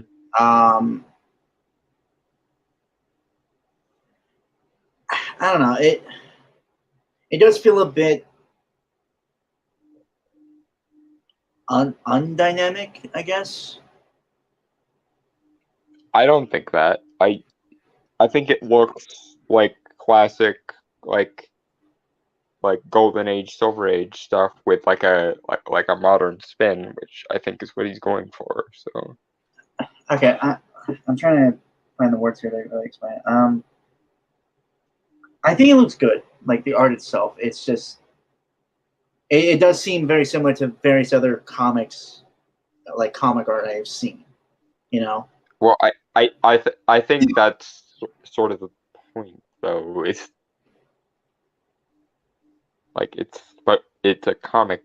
Like, not only is it a comic, but it's trying to recapture like the standards of yesteryear and bring back quality to comics. I think. Is No, he's what going I for. mean is like almost like I'd argue like a generic, and like again, I don't like saying that because it feels like I'm trying to riff on them, and I'm not trying to. That I'm just pointing out something I noticed is all.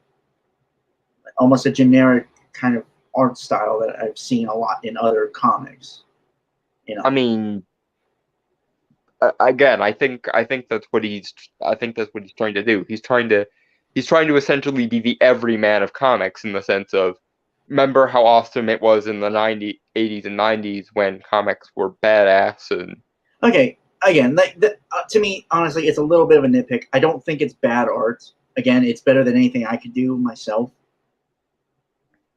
Probably better than It's better than anything the big two have done since Only Well Different, at least. So yeah. So again, yeah, it's a little nitpick. I'm not sure where you're coming from here because I like, normally I can at least see where you're coming from, but I don't see I'm it. not saying I don't hate. I'm not saying I hate the art or anything.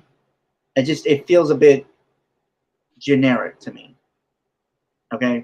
And again, it's supposed. Yeah, I think it's supposed to be. It's supposed to be evoking like an archetype of comicdom, kind of. I think is what he's going for. Okay. Again, like that's my own personal preference. Okay, I'm not. It's nothing too big. Anyway. Banana. Yep, banana.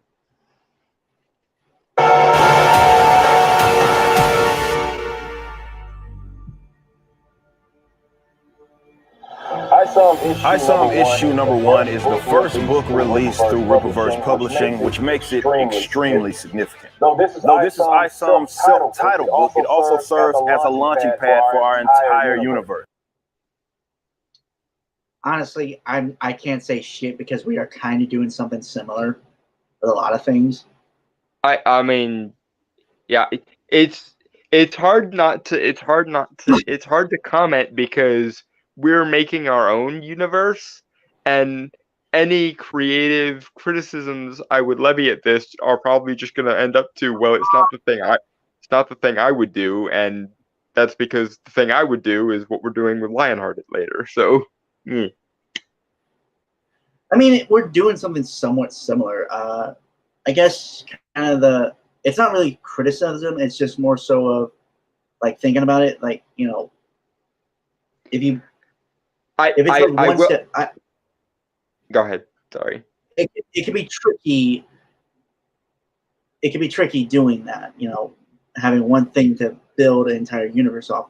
Again, Marvel struck gold with Iron Man, but all the other stuff we had seen that tried to copy the Marvel Cinematic Universe. Again, I hope they don't do the whole, you know, put as much in as possible. Like, because well, I mean, this is. I would give an example of how we would go about that, but that would require spoilering things for Lionhearted later, so we can't. And again, it's also hard not to see this and let go and be like, oh, that's an interesting. But I will say that the first video we watched of this has shown me how not to advertise a comic idea for later when we're doing probably the Kickstarter for ours. I'm definitely not going to wax poetic about the meta narrative of it, like at all, because I would argue that video was more so for the company than the actual thing itself. Yeah, I know, but it's still like that. This just went and showed me how not to advertise. But anyway, banana. Yeah.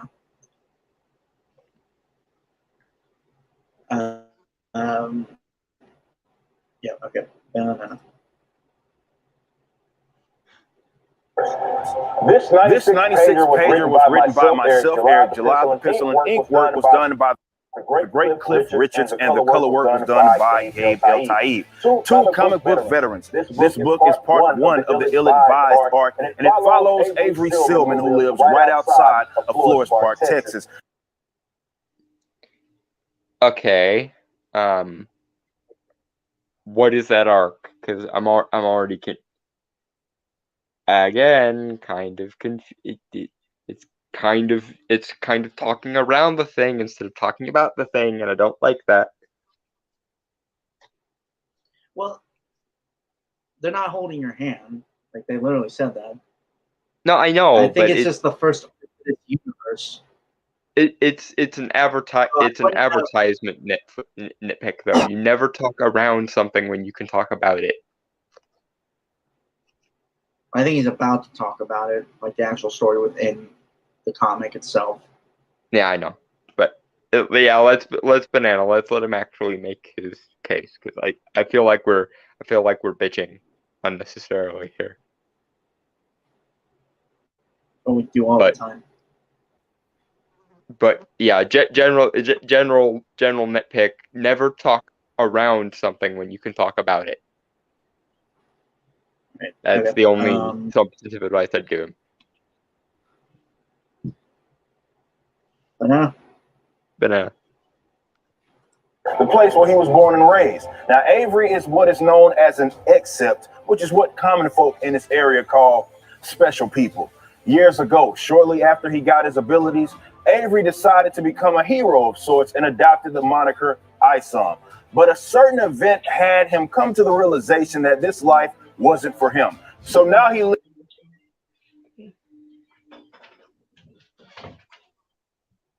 Sorry, I got distracted by something. Let me move it back. Yeah. Okay, give me a second. Go. Banana. Banana.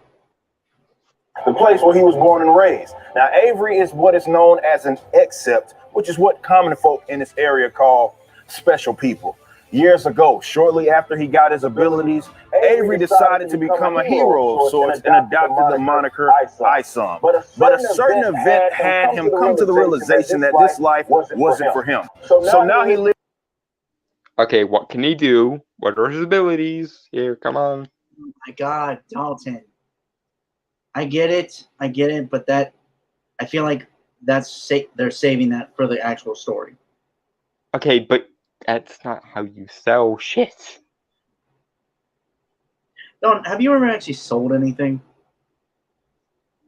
I took an entrepreneurship class in high school, got a 96. Fair enough. Just wanted you to back up your claim. That's all.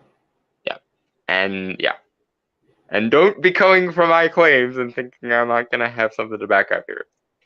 Anyway, also my stepdad was a car salesman for several years, basically for my entire childhood. So I know a thing or two about salesmanship. Anyway, but point being, it's like you're only telling me stuff that I couldn't care less about, and I need to know things that I actually want to know.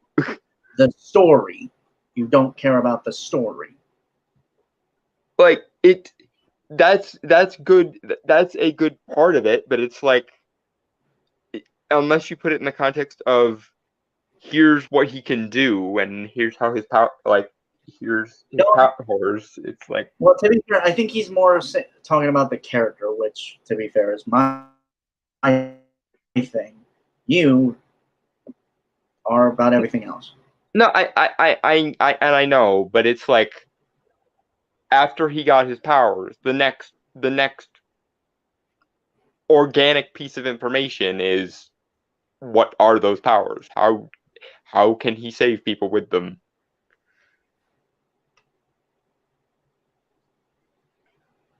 Fair enough. I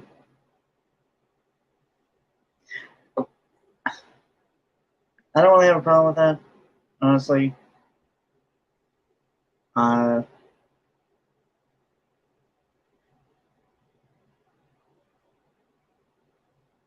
Yeah, I don't like feeling like I'm being manipulated in advertising, and this feels very manipulative because it's telling me everything except the necessary thing.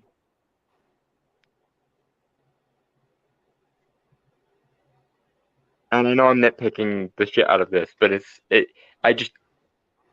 comes off as more disingenuous than I know he's not being disingenuous, and that's why it's pissed me off, because I know he's not being disingenuous, but this is what it feels like to me. It feels like he read a book on advertising and is trying his damnedest to follow it to the letter and not being organic, and that's what might be turning me off to it. I'd rather just have him sit here for however long this video is and tell me, these are the characters I have to offer, and here's what they can do.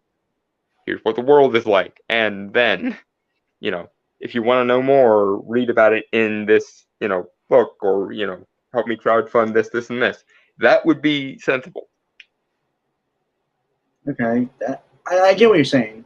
Okay, just check the comments. Chrononauts, keep in mind his I assume sales so far. We will talk later. Chrono, I know what you're going for. You're playing the devil's advocate card, but dude, we both know the main reason he's getting sales is because he's already an established name and YouTuber. That's the main reason. That, and he knows people who are also established names and YouTubers who are helping promote it. Not saying his advertising has nothing to do with it, but I'm saying look at his sales numbers means very little in this case, because his sales numbers have nothing to do with his particular advertising method. And claiming that it does is kind of silly. Yeah, I don't know. I'm on the fence about that on this whole thing, because I am somewhat interested, but now that you're starting to bring this stuff out, I am starting to kind of notice it. Yeah.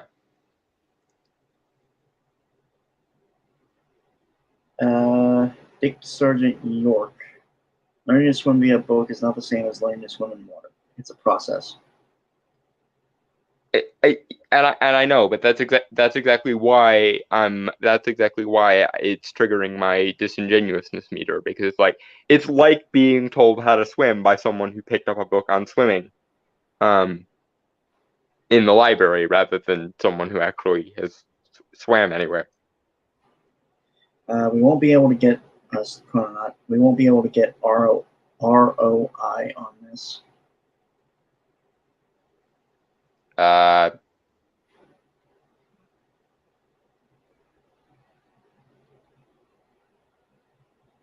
don't know. I think Gray is just being silly. Okay, I'm talking about the comment above that. I'm not sure what ROI means in this context. Return on investment. Okay. Oh, I mean, I'm sure he'll get return on investment, because between all the people who are fans of his and all the people who are friends of his, who and their fan bases, because this is the thing. This is what makes YouTubers an effective marketing force, is especially if you happen to know a couple YouTubers. And don't get me wrong, when Brainstormer and I do Lionhearted, our advertising method is probably going to mostly consist of doing interviews on people's channels. I'm calling up Anglintine, I'm calling up Comics Division, I'm calling up Vankman, I'm calling up all of my friends who are YouTubers, and we're doing interviews. But I find that to be a more direct and substantive form of advertising, because it actually tells you what you're getting, and it tells you things about the internet, rather than, here's my elevator pitch. The elevator pitch is fine, but it tells me, it doesn't incentivize me to want to buy. And because it seems like, okay, here's the other thing. It seems like there's a war going on between his actual passion for the project, which I do agree he has, and I can tell he has, and the advertising 101 way in which he's choosing to express it. Because I'd rather just have him sit here and tell me, this is the idea for the character. These are some other characters who I have ideas for and what they can do. Come to the Ripperverse, where we come to the Ripperverse where we have these 3, criteria and check it out. That would be enough for me. I don't need all this. I don't need the dog and pony show. I don't need the pick one of the 3 doors of things you want to know, and we'll go from there. And it's like, okay, that's not enough to go on. Okay. Yeah. Good mark. Okay, it's a good marketing tool, like most social media. It's great. Whether or not it is a word of mouth campaign, very effective. Gray, why not put a few pages on social media for a taste? I think they have done that, or it's on their website. Yeah, they probably have, and I wouldn't even go that far. I'd say a few panels, or maybe better yet, take some pictures of the characters as you're drawing them into the panels, like when you're in the storyboarding phase, and then post those. That would be good. Okay. Well, I want to finish this trailer first, and then talk about maybe advertising that could have been done somewhat better, because I think we had seen something done earlier, like about a year ago, before, in terms of a trailer for an independent comic. Oh yeah, the guy who was inspired, the guy who was doing the adventure comic thing based on Indiana Jones.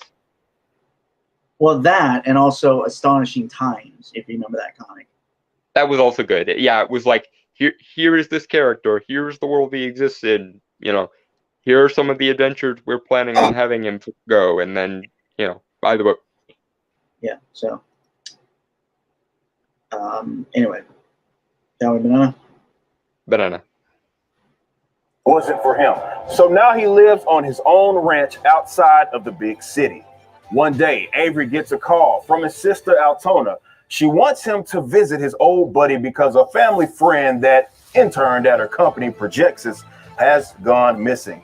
That old friend is Darren Fontano, and apparently he has some connection to it. Okay, this is good. This is actually telling me things that I care about. Yeah. Like this is the setup for the story. I'm good with this. Still wish I knew what his powers were, but nah. Yeah. Anyway, shall we? Yep. Banana. Some connection to his family friend. Fontano has much changed since he was kicking it with Avery when they were, wee lads. Now he's a cold-blooded shot caller that isn't afraid to do what it takes to remain in his position as one of the most respected people in the city. This is a man that you do not want to cross. Okay, good. Again, I'm on board with you so far. Go ahead. Good. I don't like being negative, because this guy clearly likes what he's doing and has passion for it. Yeah, but it's not helpful to him to be overly nice when it's not warranted, though. I know. I feel like a dick for pointing out some things and I'm sure when we do Lionhearted, people will be dickish to us, and hopefully most of that will be legitimate criticism and not bitching. Right, but yeah, I feel like the first minute kind of. You could just cut it out. Kind of, yeah. I don't know. It's weird, man, because I think most of it was just kind of build up, Yeah, because now that he's actually talking about it, now that he's actually telling us the setup for the story, now I care, because now I have a reason to care. Whereas before, it's like, why didn't you tell me what his powers were? That's kind of necessary information. And the only answer I could come up with is, oh, you're trying to make me figure it out for myself, and that's just like, you're the one trying to sell to me. Don't come telling me you have a thing to sell, but you're not allowed to tell me anything about it. That's disingenuous as shit. All right. Shall we? Yeah, banana. Well,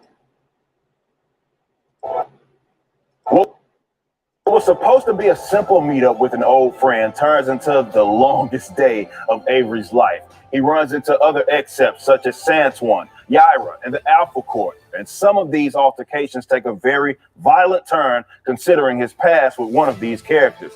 You can see why he tries to stay out of the city. Who is this family friend, and what is their Okay.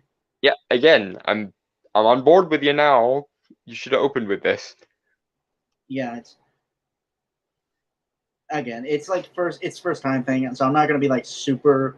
Yeah, no, he's learning, and again, I'm 90% sure he's never advertised anything before, and he just went with the, idiot's guide to advertising from the library or what have you, or advertising for dummies or advertising 101 book from the library, and is trying or was trying his damnedest to advertise the way it told them to. But honestly, and this is one of the ironic things that we mentioned earlier in the Game Journalism is Dying article.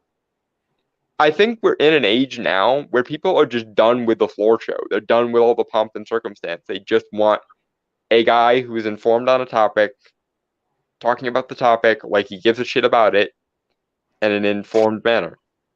That's much more effective salesmanship than let me tell you all my P.T. Barnum gimmicks. Right. Yeah. Actually, Gimna Gray, I think there are pages like on a Twitter. Like I think there's like an official Rippaverse Twitter that has like some pages done, not like. And I imagine some of it would also probably be on the website that he mentioned in the previous video, so that would be how it would. So, yeah. So yeah, I'm not super hung up on that. I was just hung up on the why are you getting so preoccupied with the floor show and the salesmanship than actually what? Because the old adage of if you care about what you're selling, then you don't need to do the salesmanship gimmicks springs to mind. It's only the people who either don't know or don't care about what they're selling that have to pull out the salesmanship gimmicks. Yeah. Yeah, I got nothing really to say. Yeah, sincerity is the best salesmanship, I guess is what I'm saying. Yeah. Anyway, shall we banana? Banana. Who is this family friend, and what is their connection with Darren Fontano? How does this meeting between him and Avery turn out, and does he get the information that Altona needs? How does this impact the psyche of Avery, who went from a hero to a now blue-collar civilian? These are all questions that will be answered in ISOM issue number 1, which you can now pre-order. Yep. Again, cut out the first minute of this. It was unnecessary and actively counterproductive. Just you talking about the story and why you care, and the obvious fact that you care so much about it was enough for me. Yeah. But again, I am a little bit annoyed that we didn't figure out what he can do first. I also just kind of think, and this could be mainly because like they're not done like coloring it or whatever. I kind of wish we could see a few more pages because mostly we're seeing same things we saw in what they'd shown in the previous video. Yeah, but I'm willing to give them that because what I've seen so far I liked. So it's not bad art. I mean, I have a gripe with it, but honestly, I'm willing to look past that because it's better than some art I've seen in more recent comics, obviously. Yeah, and I think it's supposed to be generic and idyllic on purpose because it's supposed to be like a throwback to the archetypical days of comics, probably. For the most part. Okay. Again, it could have been because I was just kind of. I was so used to seeing this kind of like art for so long, and like various like indie titles that I'd seen, and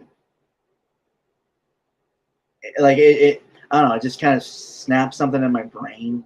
Just made me want. Yeah, I know, but better he be derivative and good than trying to be overly original and end up bad. So no Rob Liefeld, right? I mean, not everyone can be a Rob Liefeld. Being Rob Liefeld worked for Rob Liefeld, but I don't think it would ever work again. Just like being Ed Wood worked for Ed Wood, but I don't think anyone else should try it. Yeah. Anyway, shall we? Yep. Banana. at Rippaverse.com, along with some other limited edition merchandise items that will give you some more insight on the characters, such as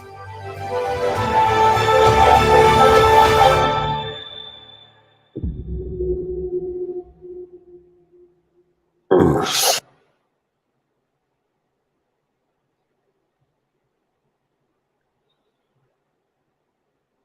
I don't have anything to say. Banana. A place with such interesting beings. Like many other planets throughout the cosmos, their subjects have needless woes. But from those conflicts, I've discovered some creatures that could be of great use to our efforts. There you go. Cosmic shit, Dom. And villain. So, yeah. Because this Okay, is very so- obviously supposed to be like a Galactus-style villain. Yeah. Or like Mongol or I Darkseid think or something. if the trailer was a little more like this, where like it was animated and had voiceover and stuff, Yeah. you know, I Like think that would have been like an actual trailer and not like a pitch trailer, you know. Yeah, because Again, I- like nothing. I did like hearing him talk about it because it was like he obviously he knows his universe and he cares about it. Right. Which is good, but- Honestly, again, it's just like if you take out that first minute, then I think it's a really good trailer. It's just that first minute is kind of like a bit of a bluster, you know. yeah, it's an advertisement wank, which was completely unnecessary. Yeah. Anyway, banana. I'm not quite ready for the selection, but after many patient years, I feel it is time for more thorough documentation. This city is where we begin.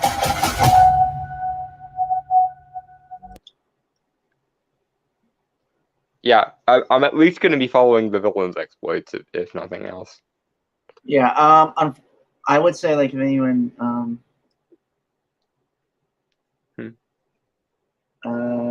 unfortunately, I don't have any type of money to really pay for this, but I would actually definitely be willing to promote this.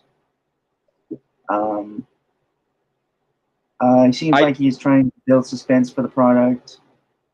I mean, yeah, okay, that's fair, but still, honestly, the suspense was largely unnecessary because it worked so much better when he just cut the crap and got down to geeking out about his own work, which is something that we need more of for artists, because it seems like a lot of artists in this day and age hate their own work or hate their own ideas.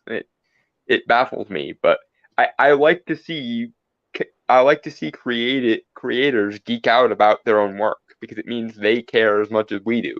It's one of the reasons I absolutely love Jim Butcher and the Dresden Files, because Jim is as much a Dresden Files geek as any of his fans. So it makes it a lot better. Yamna Gray, I like the old school artwork that is grittier.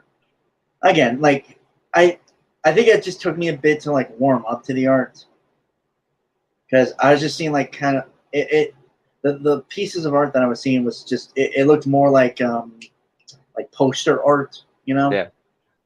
Like for the cover. Yeah, I will say so far what we've seen of the Rippaverse doesn't seem like it's something for me, and it's not even having to do with any of the it does appear to be a quality product. It's just not a product that I'm particularly interested in, because my tastes are a bit more niche. Like I have a very specific niche of cosmic weird shit, metaphysical shit, supernatural shit, and mystical shit. That's my niche. And it seems like most of the superpowered beings in the Rippaverse so far are some strain or other of like metahuman, or what generally gets referred to as metahuman. So yeah, it's street level stuff, right? And you know, it's not even that it's street level, because street level cosmic shit or street level like mystical shit can work, like, you know, your Constantines or your Harry Dresdens or so on and so forth. I have a very specific niche of things that I like. Again, that's and fair. It's just not there yet. Yeah. The second he comes up with a trailer for a magic user within the Ripperverse, I will be there. But right. Yeah. Okay. Ed Brewer, the capitalist in me can't hate on him, even if it fails. I can't. yeah, no, I don't hate on him, and I hope he's successful. I just if I remember correctly, they got donated a lot of money. I think it's like in $1 million right now. Yeah, because between his original YouTube fan base and all of his friends who are fellow YouTubers and comic fans, yeah, and also just comic fans in general. Again, it looks like a good product. Again, I can't promote it because I don't have the money to, unfortunately, but I can promote it as best I can. Yeah.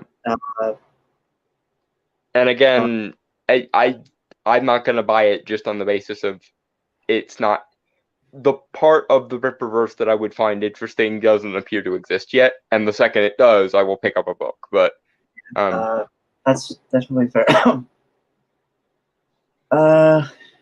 In the Gray, it's more along the line they're their own worst critic.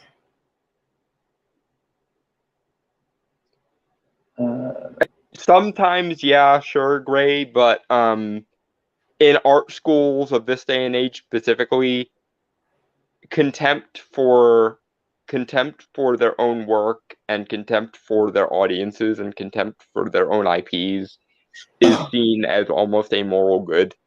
So no, it's not just being your own worst critic. It's a matter of some artists only view their own art as a means to an end rather than an end in itself.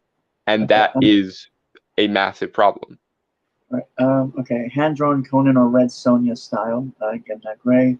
And try the Cthulhu comics from Cassian. I mean, maybe, but I'm not hurting for comics because I don't really even buy modern comics. Really, I buy trades of stories that have already existed. Like I have an entire shelf that's just Neil Gaiman Sandman stuff, the spin-off, but so on and so forth. So sorry. Go ahead. Well, Chrononaut said, "Don't forget the PayPal issue that has popped up." I don't know about that. I haven't heard about that one.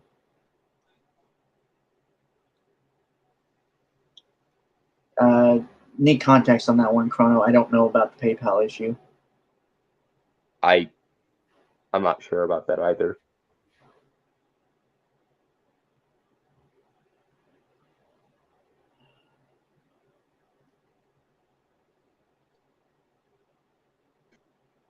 Noted, and thank you for the recommendation, Mr. Gray. I do think we should call it because it is about 12. Yeah. Which means that it is almost like it's 2 minutes away from my birthday, technically. Although I was born, I believe it was either 7 in the morning or 7 at night. I don't remember exactly, but I know it was like 6:57 or some shit. They have held up over $1 million, I think.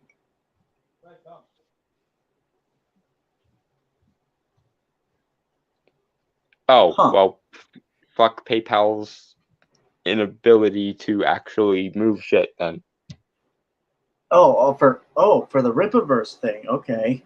That's I don't think it meant for the Ripperverse. I think he meant just in general. He said he did a video on it, which I'm assuming Eric July, so. Oh, well, then double fuck PayPal for standing in the way of the Ripperverse. What the fuck? That sucks. Elon, what the fuck are you doing? Well, I hope that sorts itself out, honestly, because again, yeah, as the nitpick we've had, which is mostly for the advertisement, not really the product itself, for Mr. July's. Yeah, no, the product looks good. It's just the way he was selling it that was giving me disingenuous alarm bells, and that was not voting well. What about now?